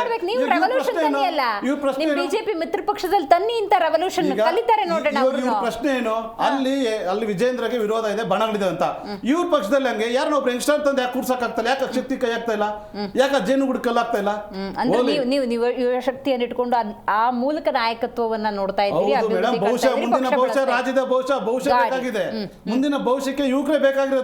ನನಗೆ ಈಗ ಹೇಳಿ ನೋಡಿ, ಯತ್ನಾಳ್ ಸಾಹೇಬರು ಬಹಳ ವರ್ಷಗಳಿಂದ ತೇಜೋವಧೆ ಮಾಡ್ತಾರೆ, ಓಪನ್ ಸ್ಟೇಟ್ಮೆಂಟ್ ಕೊಡ್ತಾರೆ, ಅವ್ರು ಬಣದವ್ರು ಮಾತಾಡ್ತಾರೆ ಅನ್ನುವಂತಹ ಸಿಚುವೇಶನ್ ನೋಡ್ಬೇಕು. ಕೂಲ್ ಆ್ಯಂಡ್ ಕಂಪೋಸ್ಡ್ ಆಗಿ ಏನೂ ಆಗಿಲ್ಲ ಅನ್ನೋ ರೇಂಜಿಗೆ ವಿಜಯೇಂದ್ರ ಅವರು, ನನಗೆ ಹೈಕಮಾಂಡ್ ಮೇಲೆ ವಿಶ್ವಾಸ ಇದೆ, ನನ್ನನ್ನೇ ಮುಂದಿನ ಅವಧಿಗೆ ಮುಂದುವರಿಸ್ತಾರೆ ಅನ್ನುವಂಥ ನಂಬಿಕೆ ಇದೆ ಅಂತ ಹೇಳಿದ್ರೆ ಅದ್ಯಾವ ಬಲ ಅವ್ರನ್ನ ಕಾಯ್ತಾ ಇದೆ?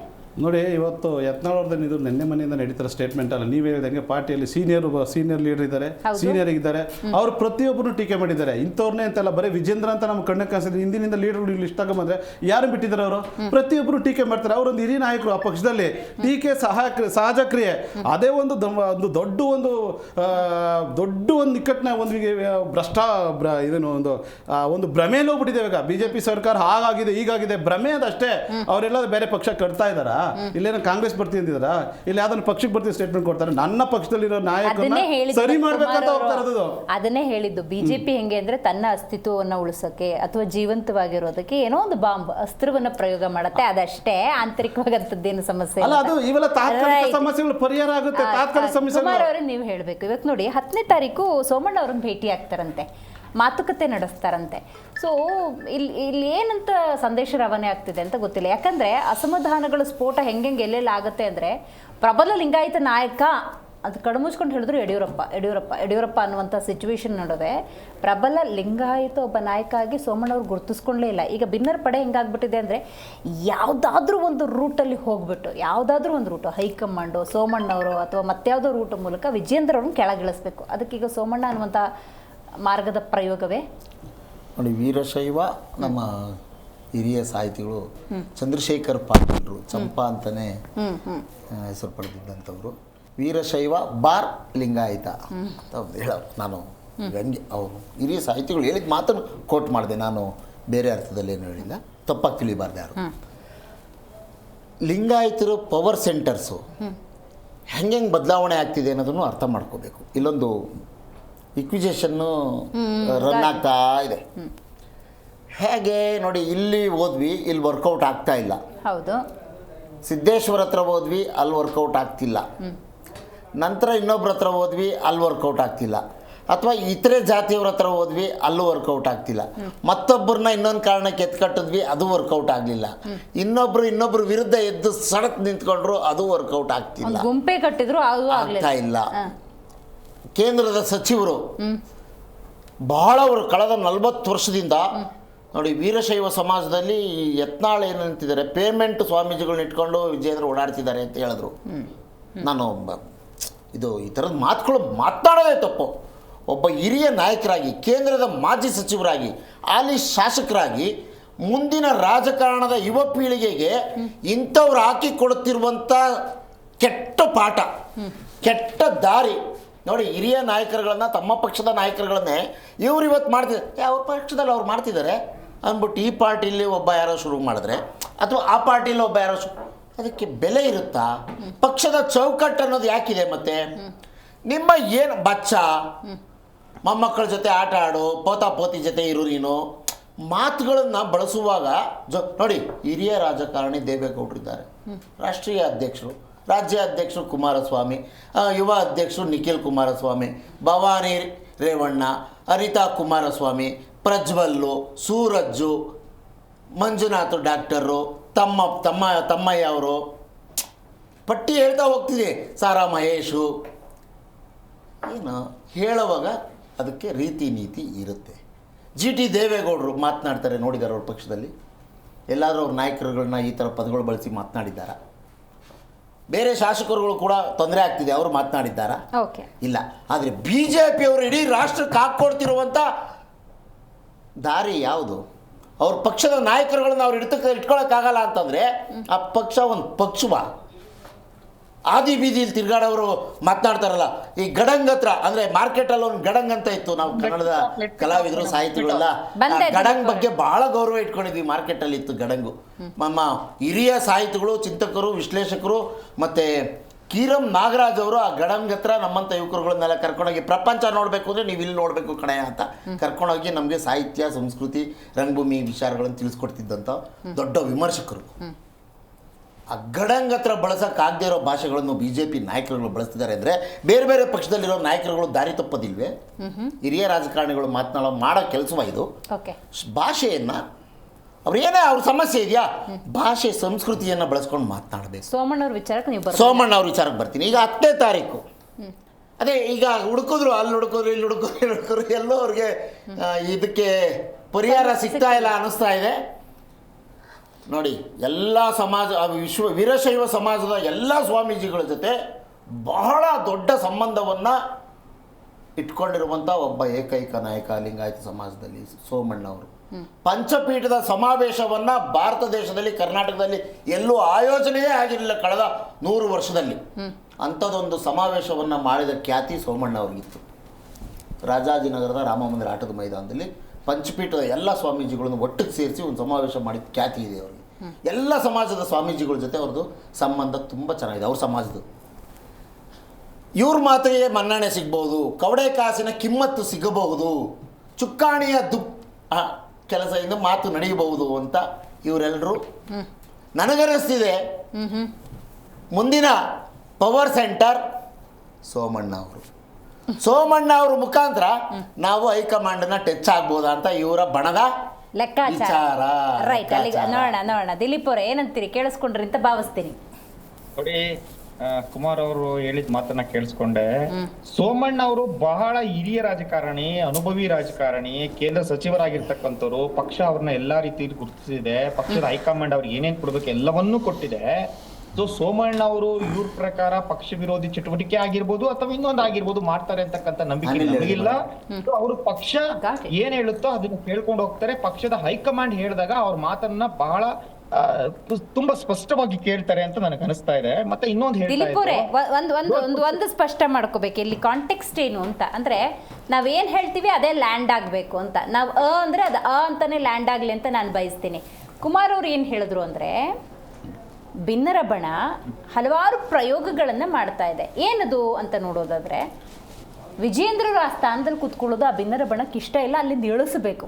ಹೈಕಮಾಂಡ್ ಭೇಟಿ ಆಗೋದಾ, ಅವ್ರ ಜೊತೆ ಮಾತುಕತೆ ನಡೆಸೋದಾ, ಅಥವಾ ಮತ್ತೊಂದು ನಮ್ಮ ಗುಂಪುಗಳೇ ಓಪನ್ ಸ್ಟೇಟ್ಮೆಂಟ್ ಕೊಡೋದಾ, ಅಸಮಾಧಾನವನ್ನು ದೊಡ್ಡ ಮಟ್ಟದಲ್ಲಿ ಹೇಳಿ ಹಾಗಾದರೂ ಆ ಸ್ಥಾನದಿಂದ ಕೆಳಗಿಳಿಲಿ ಅಂತನಾ, ಅಥವಾ ಕಡೆ ಪಕ್ಷ ವಿ ಸೋಮಣ್ಣವರು ನೋಡಿ ಕೇಂದ್ರದಲ್ಲಿ ದೊಡ್ಡ ಸ್ಥಾನದಲ್ಲಿದ್ದಾರೆ ಮತ್ತು ಲಿಂಗಾಯತ ಸಮುದಾಯ ಅಂದಾಗ ಲಿಂಗಾಯತ ಸಮುದಾಯದ ದೊಡ್ಡ ನಾಯಕರಾಗಿ ಗುರುತಿಸ್ಕೊಂಡವರು, ಕಡೆ ಪಕ್ಷ ಇವ್ರ ಹತ್ರ ಹೋದರೆ ನಮ್ಮ ಬೇಡಿಕೆ ಈಡೇರ್ಬೋದಾ ಅನ್ನುವಂಥ ಪ್ರಯತ್ನವೇನೋ ಅಂತ ಅವರು ಪಕ್ಷ ವಿರೋಧಿ ಚಟುವಟಿಕೆ ಮಾಡ್ತಾರೆ ಅಂತ ಇಲ್ಲಿ ಯಾರು ಹೇಳಲಿಲ್ಲ. ಈ ಕಾಂಟೆಕ್ಸ್ಟ್ ಅಲ್ಲಿ ಹೇಳಲಿಕ್ಕೆ ಹೋದ್ರೆ ನೋಡಿ, ಈಗ ಭಿನ್ನರು ಅಂತ ಏನ್ ಹೇಳ್ಕೊಳ್ತಾ ಇದಾರೋ, ಸೊ ಅವರು ಪಕ್ಷದ ಒಂದು ಚೌಕಟ್ಟಿನಲ್ಲಿ ಇರ್ಬೇಕು. ಅದು ಕಾಂಗ್ರೆಸ್ ಆಗಿರ್ಬೋದು, ಬಿಜೆಪಿ ಆಗಿರ್ಬೋದು, JDS ಆಗಿರ್ಬೋದು.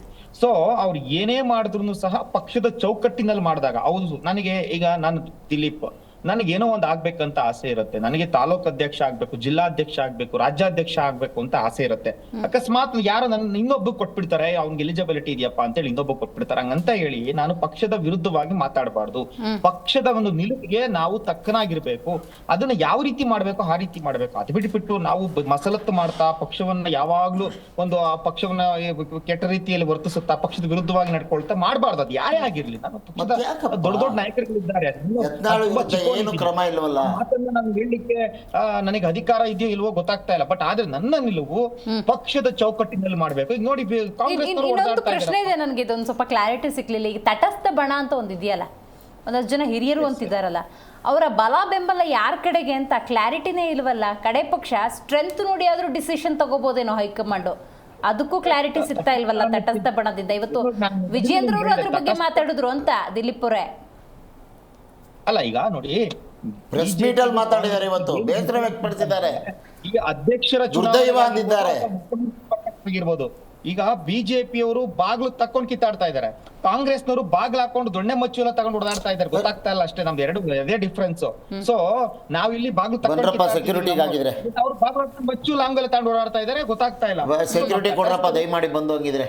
ತಟಸ್ಥರು ಅಂತ ಬರೋದಿಲ್ಲ, ಅವರು ಪಕ್ಷದ ಒಂದು ಹೇಳಿಕೆಗಳಿಗೆ, ಪಕ್ಷದ ಒಂದು ಹೈಕಮಾಂಡ್ಗೆ ಬೆಲೆ ಕೊಟ್ಟು ಅವ್ರು ಸುಮ್ಮನೆ ಇದ್ದಾರೆ. ಪಕ್ಷ ಏನ್ ನಿರ್ಧಾರ ತೆಗೆದುಕೊಳ್ಳುತ್ತೋ ಅದಕ್ಕೆ ಬದ್ಧವಾಗಿ ಅಂತೇಳಿ ಇದ್ದಾರೆ.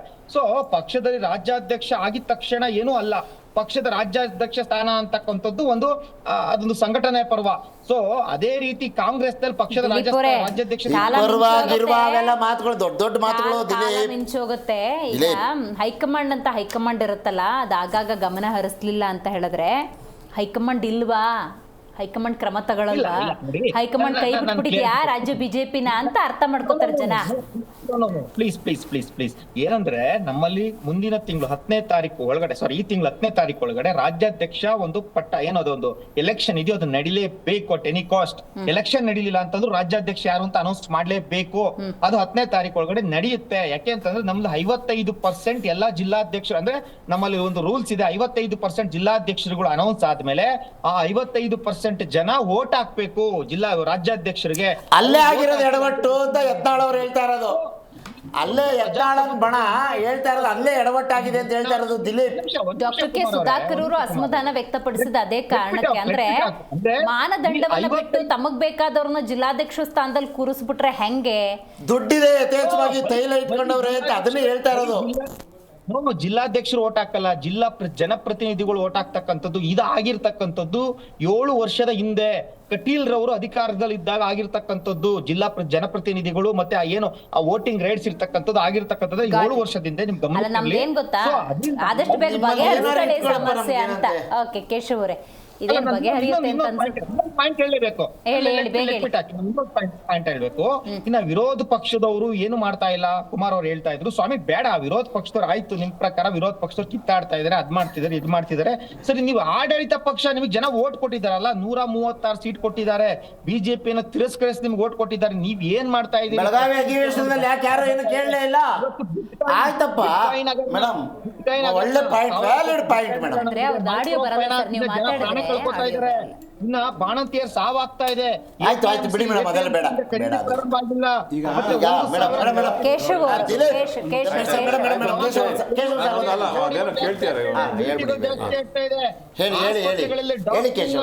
ಶಾಲೆಗಳ ಚಾವಣಿಗಳು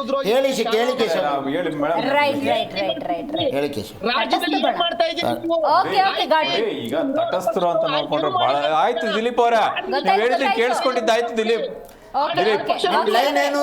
ಕೇಳಿಸ್ಕೊಂಡಿದ್ದೀವಿ ಆಯ್ತಾ. ಈಗ ತಟಸ್ಥರು ಅಂತಂದ್ರೆ ಬಹಳಷ್ಟು ಜನ ತಟಸ್ಥರಿದ್ದಾರೆ ಇವತ್ತಿನ ದಿವಸ. ಯಾಕಂದ್ರೆ ನೋಡಿ, ಈಗ ಆಯ್ತು ದಿಲೀಪ್ ಅವರೇ ಕೇಳಿಸ್ಕೊಂಡ್ವಿ ಎಲ್ಲಾನು. ಈಗ ನೋಡಿ, ನೀವು ತಟಸ್ಥರು ಅಂತ ಕೇಳ್ತಿರ್ಬೇಕಾದ್ರೆ ಇನ್ನೊಂದು, ಇದಕ್ಕೆ ಈ ಹಿಂದೆ ಅಧ್ಯಕ್ಷರಾಗಿದ್ದವ್ರು ನಳಿನ್ ಕುಮಾರ್ ಕಟೀಲ್ ಅವ್ರು ಎಲ್ಲೋ ಇದ್ದಾರೆ.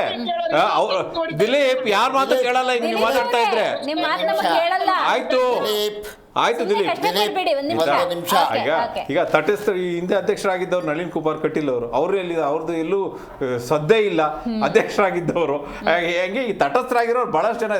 ಅವ್ರು ಏನಂತಂದ್ರೆ, ಇಲ್ಲಿ ಯತ್ನಾಳ್ ಅವ್ರ ಸ್ಟೇಟ್ಮೆಂಟ್ಗಳಿರ್ಬೋದು, ಬೇಕಾದವ್ರು ಪಬ್ಲಿಕ್ಗೆ ಮಾತಾಡ್ತಾ ಇರ್ಬೇಕಾದ್ರೆ ಒಂದು ಹೈಕಮಾಂಡ್ ಏನು ಕ್ರಮ ಕೈಗೊಳ್ತಾ ಇಲ್ಲ, ನಾವ್ ಏನ್ ಮಾಡೋದು ಅನ್ನೋ ಒಂದು ಗೊಂದಲದಲ್ಲಿ ಅವರು ಸುಮ್ಮನಾಗ್ಬಿಟ್ಟಿರ್ಬೇಕು. ಎಲ್ಲ ತಂದ್ರೆ ಇನ್ನೊಂದೇನಂದ್ರೆ, ಈಗ ನೋಡಿ ಸುಧಾಕರ್ ಅವರು ಮಾತಾಡಿದ ತಕ್ಷಣ ರೇಣುಕಾಚಾರ್ಯ ಅವರು, ಆಮೇಲೆ ಕೌಂಟರ್ ಕೂಡ ಕಾಯ್ಕೊಂಡಿದ್ರು ಅವರು. ಯಾಕಂದ್ರೆ ನಾನು ವಿಜಯೇಂದ್ರ ಪರವಾಗಿದ್ದೀನಿ ಅಂತ ತೋರಿಸ್ಕೊಳ್ಳೋ, ಪ್ರೀತಮ್ ಗೌಡ್ರು ಮಾತಾಡಿದ್ರು ವಿಜಯೇಂದ್ರ. ಅಂದ್ರೆ ಇಲ್ಲಿ ಬಣಗಳು ಏನಂತ ಇವರೇ ಎತ್ತು ತೋರಿಸ್ತಾ ಇದ್ದಾರೆ.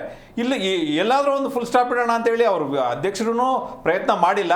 ಮತ್ತೆ ಇವ್ರು ಹೇಳ್ತಿದ್ರು ಕಾಲಾವಕಾಶ ಬೇಕಾಗುತ್ತೆ, ಪಕ್ವಾಗಬೇಕಂದ್ರೆ ಎಲ್ಲಿ ಸ್ವಾಮಿ, ಒಂದು ರಾಷ್ಟ್ರೀಯ ಪಕ್ಷಕ್ಕೆ ಒಂದು ಅಧ್ಯಕ್ಷನ ಅವಧಿ ಮುಗಿದಿತ್ತು, ಇಳಿಸಿದ ತಕ್ಷಣ ಇನ್ನೊಬ್ಬ ರೀಪ್ಲೇಸ್ಮೆಂಟ್ಗೆ 6 ತಿಂಗಳು ಬೇಕಾಗುತ್ತೆ, ಅದನ್ನ ಸರಿಪಡಿಸ್ಲಿಕ್ಕೆ 2 ವರ್ಷ ಬೇಕಾಗುತ್ತೆ ಅಂತಂದ್ರೆ ಇನ್ನು ಎಷ್ಟು ಸಮಯ ಬೇಕು? ಪಕ್ಷ ಮುಗಿದೋಗುತ್ತೆ ಅಷ್ಟರೊಳಗೆ ಸಂಘಟನೆ. ಇನ್ನೊಂದೇ ಅಂದ್ರೆ, ಈಗ ನೋಡಿ, ಸ್ಥಳೀಯ ಸಂಸ್ಥೆ ಚುನಾವಣೆಗಳು ಬರ್ಬೇಕಾಗುತ್ತೆ, ತಾಲೂಕ್ ಪಂಚಾಯತಿ, ಜಿಲ್ಲಾ ಪಂಚಾಯತಿ ಚುನಾವಣೆಗಳು ಬರ್ಬೇಕು, ಇಲ್ಲಿ BBMP ಚುನಾವಣೆ ಬರ್ಬೇಕಾಗಿದೆ.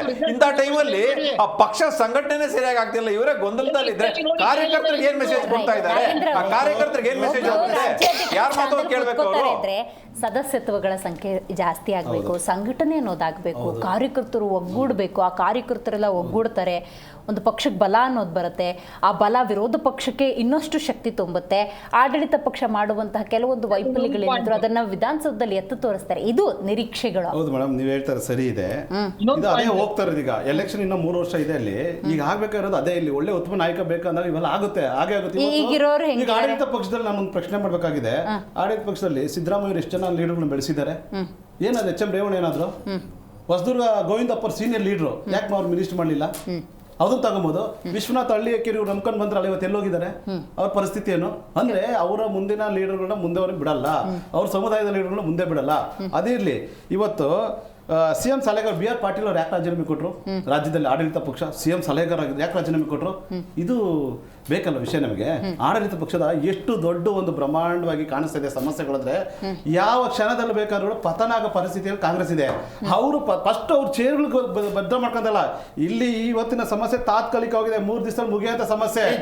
ಆದರೆ ಇವ್ರ ಸಮಸ್ಯೆ ಇದೆಯಲ್ಲ, BR ಪಾಟೀಲ್ ರಾಜೀನಾಮೆ ಕೊಟ್ಟು ಅವ್ರು ಹೊಲ ಹೇಳ್ತಾ ಇದ್ದಾರೆ, ಅನುದಾನ ಕೊಡಕ್ ಆಗ್ತಾ ಇಲ್ಲ, ನಾವು ಕ್ಷೇತ್ರದಲ್ಲಿ ಇರಕ್ ಆಗ್ತಾ ಇಲ್ಲ, ಕಣ್ಣೀರ್ ಆಗ್ತಾ ಇದಾರಲ್ಲ. ಕುಮಾರ್ ಅವರೇ, ನೀವು ನೋಡಿ ನೋಡಿ ಭಕ್ತ, ನೀವು ನಿಮ್ ವಿಚಾರ ನೋಡಿ, ನಿಮಗೆ ಮಾತಾಡೋಕೆ ಬಿಟ್ಟಿದ್ವಿ. ಸುಮ್ಮನೆ ಡೈವರ್ಟ್ ಮಾಡ್ಬೇಡ್ರಿ ನೀವು, ಡೈವರ್ಟ್ ಮಾಡ್ಬೇಡ್ರಿ. ಸತ್ಯ ಹೇಳ್ತೀನಿ. ಈಗ ಸತ್ಯ ನಿಮ್ಗೆ ಇಷ್ಟ ಆಗಲ್ಲ, ಸತ್ಯ ನಿಮ್ಗೆ ಇಷ್ಟ ಆಗಲ್ಲ. ಈಗ ನೋಡಿ, ಮಾತಾಡ ಬಿಡ್ರಿ, ಯಾಕೆ ಮಾತಾಡ ಬಿಡಿ, ಆಮೇಲೆ ಮಾತಾಡಿ. ನೀವು ಮಾತಾಡಿ, ನಾವು ನೀವು ಮಾತಾಡೋಕೆ ಅಡ್ಡ ಬರಲ್ಲ. ನೀವು ಮಾತಾಡ್ಬಿಡಿ, ಬಿಡಿ ಮಾತಾಡ್ತೀವಿ ನಾವು. ಕೆಲವು ನೋಡಿ, ಇದು ಸೂಕ್ಷ್ಮ ವಿಚಾರಗಳು, ಸೂಕ್ಷ್ಮವಾದ ವಿಚಾರಗಳು ಇವು. ರಾಜ್ಯದಲ್ಲಿ ಆಡಳಿತ ಪಕ್ಷದಂತ ದುರಾಡಳಿತಗಳು ಕಾಣಿಸ್ತಾ ಇದಾವೆ. ಸ್ವತಃ ತಮ್ಮ ಪಕ್ಷದಲ್ಲಿರೋ CM ಸಲಹೆಗಾರ ಬಂದು BR ಪಾಟೀಲ್ ರಾಜೀನಾಮೆ ಕೊಟ್ಟು ಸ್ಟೇಟ್ಮೆಂಟ್ ಕೊಡ್ತಾರೆ. ಇಷ್ಟೊಂದು ದುರಾಡಳಿತ ಆಗ್ತಿದೆಯಲ್ಲ, ರೀಸೆಂಟ್ ಆಗಿ ಅದೇನೋ 60% ಜನ ಗೊತ್ತಾಗಬೇಕಲ್ಲ ಸತ್ಯ ಮೇಡಮ್. ಇವತ್ತು ಜನ ನಂಬಿದ್ರಲ್ಲ, ಸತ್ಯ ಗೊತ್ತು ಮಾಡ್ಬೇಕಾಗಿರೋರು ಯಾರು? ನೀವು ಅಲ್ಲ, ಅವ್ರು ಸತ್ಯ ನೀವು ಹೇಳ್ತಿರೋದು. ಈಗ ಈ ಜನಗಳ ಮೇಲೆ ಭರವಸೆ ಇಟ್ಟು ಬಂದ್ರಲ್ಲ, ಜನಗಳು ಇವ್ರನ್ನ ಭರವಸೆ ಇಟ್ಟು ಬಂದ್ರಲ್ಲ. ಸುರೇಶ್ ಬಾಬು ಅವರು ವಿರೋಧ ಪಕ್ಷದ ನಾಯಕರು ಬಿಡ್ರಿ, ಆಯ್ತು ನಿಮ್ದು ಬಿಡ್ರಿ ನಾಯಕರು ಬಿಡ್ರಿ. ಅದ್ರ ಬಗ್ಗೆ ಹೇಳ್ರಿ. ಒಂದ್ ನಿಮಿಷ ಇರಪ್ಪ, ಹೇಳ್ತೀನಿ. ಇವತ್ತು ಇವ್ರ ಪರಿಸ್ಥಿತಿ ಯಾವ ಸ್ಥಿತಿ ಇದೆ ಅಂದ್ರೆ, ಇವತ್ತು ಡೆಲ್ಲಿಯಲ್ಲಿ ಏನು ಮಾತಾಡಕ್ ಆಗ್ತಾ ಇಲ್ಲ. ಇವತ್ತು ರಾಜ್ಯದಲ್ಲಿ ಅವ್ರು ಏನ್ ಮಾಡ್ಬೇಕಂತ ದಿಕ್ಚೋದಂಗ ಹೈಕಮಾಂಡ್ ಇವತ್ತು ಏನಾಗ್ತಿದೆ, ಪತನ ಆಗುತ್ತೆ ಕಾಂಗ್ರೆಸ್. ಸೋಮಣ್ಣ ಅವರನ್ನು ಭೇಟಿ ಆಗ್ತಾರೆ, ಮಾತುಕತೆ ನಡೆಸ್ತಾರೆ. ಬಂದೆ ದಿಲೀಪ್ ಅವರೇ, ಬಂದೆ, 1 ನಿಮಿಷದಲ್ಲಿ ಬರ್ತೀನಿ. ಸೋಮಣ್ಣ ಅವರನ್ನು ಭೇಟಿ ಆಗ್ತಾರೆ, ಮಾತುಕತೆ ನಡೆಸ್ತಾರೆ. ಆ ಮೂಲಕ ಆದ್ರೂ ಕೂಡ ನಮ್ಮ ಬೇಡಿಕೆ ಈಡೇರುತ್ತೇನೋ ಅನ್ನೋ ಪ್ರಯತ್ನ. ಮೇಡಮ್, ಇವತ್ತು ಸ್ವಪಕ್ಷ ಸೀನಿಯರ್ ಲೀಡರ್ ಇದ್ದಾರೆ, ಒಂದು ಉನ್ನತ ಸ್ಥಾನದಾಗಿದ್ದಾರೆ, ಒಂದು ಡಿಸ್ಕಷನ್ ನಡೀತೆ. ಅದನ್ನೇ ಒಂದು ಮೇನ್ ಪಾಯಿಂಟ್ ಇಟ್ಕೊಂಡು ಅಲ್ಲೆಲ್ಲ ನೀವು ಕೂತ್ಕೊಂಡು ಆ ಪಕ್ಷನೇ ಹೊಡೆದಾಯ್ತು, ಡಿವೈಡ್ ಆಗೋಯ್ತು, ಏನೋ ಎಲ್ಲ ಬೇರೆ ಬೇರೆ ಹೋಗ್ಬಿಟ್ಟಿದ್ದಾರೆ, ಬೇರೆ ಪಕ್ಷ ಕಟ್ಟಿರ್ತಾರ. ಇಷ್ಟೊಂದು ಭ್ರಾಂತಿಗೆ ಯಾಕೆ ಹೋಗ್ತಾ ಇದ್ದೀರಾ? ಇವತ್ತು ಆಡಳಿತ ಪಕ್ಷದ ಪರಿಸ್ಥಿತಿ ಹೀನಾಯ ಸ್ಥಿತಿ ನೋಡಿ. ರಾಜ್ಯದಲ್ಲಿ ಸರ್ಕಾರ ಇದೆಯಾ ಸರ್ಕಾರ ಮೇಡಮ್? ಜನಾಡಳಿತದೇನು ಇದೆಯಾ? ನೀವು ಆಡಳಿತ ಪಕ್ಷದ ಬಗ್ಗೆ ಮಾಡ್ರಿ. ವಿಜೇಂದ್ರ ಇರ್ತಾರೆ, ವಿಜೇಂದ್ರ ಎಲ್ಲೂ ಹೋಗಲ್ಲ. ವಿಜೇಂದ್ರ ಸಮಸ್ಯೆ ತಾತ್ಕಾಲಿಕ, ವಿಜೇಂದ್ರ ಸಮಸ್ಯೆ ತಾತ್ಕಾಲಿಕ. ಆಡಳಿತ ಪಕ್ಷದ ಇವತ್ತು ದಿಲೀಪ್ ಅವರೇ, ಲಾಸ್ಟ್ ಪಾಯಿಂಟ್. ಬಂದೆ ದಿಲೀಪ್ ಅವರೇ ಹೇಳಿ, ವಿಧಾನಸಭೆಯಲ್ಲಿ ದಿಲೀಪ್ ಅವರೇ ಲಾಸ್ಟ್ ಪಾಯಿಂಟ್. ನೋಡಿ, ಆಡಳಿತ ಪಕ್ಷದವರು ಹೇಳ್ತಿದಾರ, ಅವರು ಪಾಪ ವಿರೋಧ ಪಕ್ಷದವ್ರು ಏನ್ ಮಾಡ್ತಿದ್ದಾರೆ ಅಂತ ಹೇಳಿ. ರಾಜ್ಯದ ಜನತೆಗೆ ಬೇಕಾಗಿರ್ತಕ್ಕಂಥದ್ದು ಇವತ್ತು ಕಾಂಗ್ರೆಸ್ ಬೇಕಾಗಿದೆ. ಕಾಂಗ್ರೆಸ್ ಏನ್ ಮಾಡ್ತಾ ಇದಾರೆ ಅಂತ. ಹೌದು ಸ್ವಾಮಿ, ನೀವ್ ಹೇಳ್ತಿದ್ದೀರಲ್ಲ, ನಮ್ಮನ್ನ ಪ್ರಶ್ನೆ ಕೇಳ್ತಾ ಇಲ್ಲ ಅಂತ. ಪ್ರಶ್ನೆ ಕೇಳಲ್ಲ ಅನ್ನೋ ಒಂದೇ ಒಂದು ಕಾರಣಕ್ಕೋಸ್ಕರ ನೀವು ಲೂಟಿ ಹೊಡಿತಾ ಇದ್ದೀರಾ. ಇನ್ನೊಂದು ಇವ್ರು ಹೇಳ್ತಾ ಇದಾರಲ್ವಾ, ಬಿಜೆಪಿ ನಲ್ಲಿ ಕಿತ್ತಾಟ ಜಾಸ್ತಿ ಆಗ್ಬಿಟ್ಟಿದೆ ಅಂತ ಹೇಳಿ. ಕಾಂಗ್ರೆಸ್ ನಲ್ಲಿ ಕಿತ್ತಾಟ ಇಲ್ವಾ? ಕಾಂಗ್ರೆಸ್ ನಲ್ಲಿ ಸಿದ್ದರಾಮಯ್ಯ ಮತ್ತೆ DK ಶಿವಕುಮಾರ್ ಬಣದ ಮಧ್ಯದ ಜಗಳ ಇಲ್ವಾ? ಕಿತ್ತಾಟ ನಡೀತಾ ಇಲ್ವಾ? ಸಿದ್ದರಾಮಯ್ಯ ಯಾಕೆ DK ಶಿವಕುಮಾರ್ ಅವರು ಮುಖ್ಯಮಂತ್ರಿ ಸ್ಥಾನ ಕೇಳ್ತಾರೋ ಅಂತೇಳಿ DK ಶಿವಕುಮಾರ್ ಬಣ ಏಕಾಏಕಿ ಅವ್ರ ಮೇಲೆ ಬೀಳ್ತಾ ಇರೋ, ಮತ್ತೆ DK ಶಿವಕುಮಾರ್ ಅವ್ರನ್ನ ಪ್ರಶ್ನೆ ಮಾಡ್ಲಿಕ್ಕೆ ಎದುರ್ಕೊಳ್ತಾ ಇದ್ದಾರೆ ಮೇಡಮ್. ಯಾಕೆ ಅಂತಂದ್ರೆ DK ಶಿವಕುಮಾರ್ ಅವರ ಒಂದು ಇತಿಹಾಸ ಆ ರೀತಿ ಇದೆ. DK ಶಿವಕುಮಾರ್ ಅವ್ರ ಪ್ರಶ್ನೆ ಮಾಡಿದ್ರೆ ಯಾವ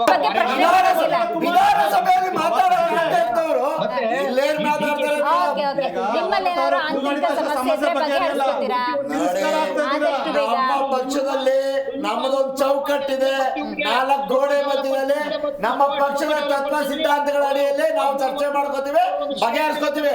ಇವ್ರ ತರ 56 ಕಾರ್ಯಕ್ರಮದಲ್ಲಿ ಭಾಗಿಯಾಗಿದ್ದಕ್ಕಾಗಿ ಧನ್ಯವಾದಗಳು. ಪ್ರಮುಖ ರಾಷ್ಟ್ರೀಯ ಪಕ್ಷಗಳು ಕಾಂಗ್ರೆಸ್ ಮತ್ತು ಬಿಜೆಪಿ ಅಂದಾಗ ಆದ್ರೆ ಆಂತರಿಕವಾಗಿ ಸಮಸ್ಯೆಗಳು ಎದ್ದು ಕಾಣ್ತಾ ಇದ್ದಾವೆ. ಆದಷ್ಟು ಬೇಗ ಇದೆಲ್ಲ ಬಗೆಹರಿಲಿದೇನೋ.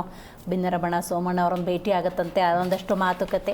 ಅದೇನೇ ಇದ್ರೂ ಕೂಡ ಸೋಕಾಲ್ಡ್ ಹೈಕಮಾಂಡ್ ಅಂತ ಏನತ್ತೆ ಮಧ್ಯೆ ಪ್ರವೇಶ ಮಾಡಬೇಕು ಅಂತ ಹುಕ್ಕುಮನ್ನು ಹೊರಡಿಸಬೇಕು. ನೋಡಿ, ಒಂದು ರಾಜ್ಯಾಧ್ಯಕ್ಷರನ್ನ ಆಯ್ಕೆ ಮಾಡಿದ್ದೀವಿ ಅನ್ನೋದಾದ್ರೆ ಅದು ತುಗಿ ಒಂದು ನಿರ್ಧಾರಕ್ಕೆ ಬಂದಿರ್ತೀವಿ, ಅದನ್ನು ಪರಿಪಾಲನೆ ಮಾಡಬೇಕು. ರೈಟ್. ಆ ಅಭಿಪ್ರಾಯವನ್ನು ರಾಜ್ಯದ ಬಿಜೆಪಿ ನಾಯಕರು ಒಪ್ಕೊಳ್ತಾ ಇಲ್ವಾ? ಹೇಳಿ, ಅದನ್ನು ಮುಕ್ತವಾಗಿ ಹೇಳೋದಕ್ಕೂ ಹೈಕಮಾಂಡ್ ಅವಕಾಶವನ್ನು ಕೊಡಬೇಕು. ಅಲ್ಲಿ ಒಂದು ಪರ್ಸೆಂಟೇಜ್ ಜಾಸ್ತಿ ಸಿಕ್ತು ಅಂತ ಹೇಳಿದ್ರೆ ನಿರ್ಧಾರವನ್ನು ತಗೋಬೇಕು. ಅತ್ತ ಯಾವುದೇ ಬೆಳವಣಿಗೆಗಳು ಕಾಣ್ತಾ ಇಲ್ಲ ಬಿಜೆಪಿ, ಹಾಗಾಗಿ ಸರಿಪಡಿಸ್ಕೊಳ್ಬೇಕು. ಕಾಂಗ್ರೆಸ್ ಅಂದಾಗ ಆಗಾಗ CM ಬದಲಾವಣೆ ಚರ್ಚೆ ಆಗೋದನ್ನು ರಾಜ್ಯದ ಜನ ಒಪ್ಪಲ್ಲ. 135+38 ಮ್ಯಾಂಡೇಟನ್ನು ಕೊಟ್ಟಿರೋ ಸಂದರ್ಭದಲ್ಲಿ ಒಂದು ಒಳ್ಳೆ ಆಡಳಿತ, ಅಭಿವೃದ್ಧಿಯನ್ನು ಜನ ನಿರೀಕ್ಷೆ ಮಾಡ್ತಿದ್ದಾರೆ. ಆ ನಿಟ್ಟಿನಲ್ಲಿ ನಿಮ್ಮ ನಾಯಕರು ಅಥವಾ ಜನಪ್ರತಿನಿಧಿಗಳು ಕೆಲಸ ಮಾಡಲಿ ಅಂತ ಹೇಳ್ತೇವೆ. ಇವತ್ತಿನ ಕಾರ್ಯಕ್ರಮವನ್ನು ಮುಗಿಸೋಣ. ನೋಡ್ತಾ ಇರಿ ಜೀ ಕನ್ನಡ ನ್ಯೂಸ್, ಸತ್ಯವೇ ಸುದ್ದಿಯ ಜೀವಾಳ.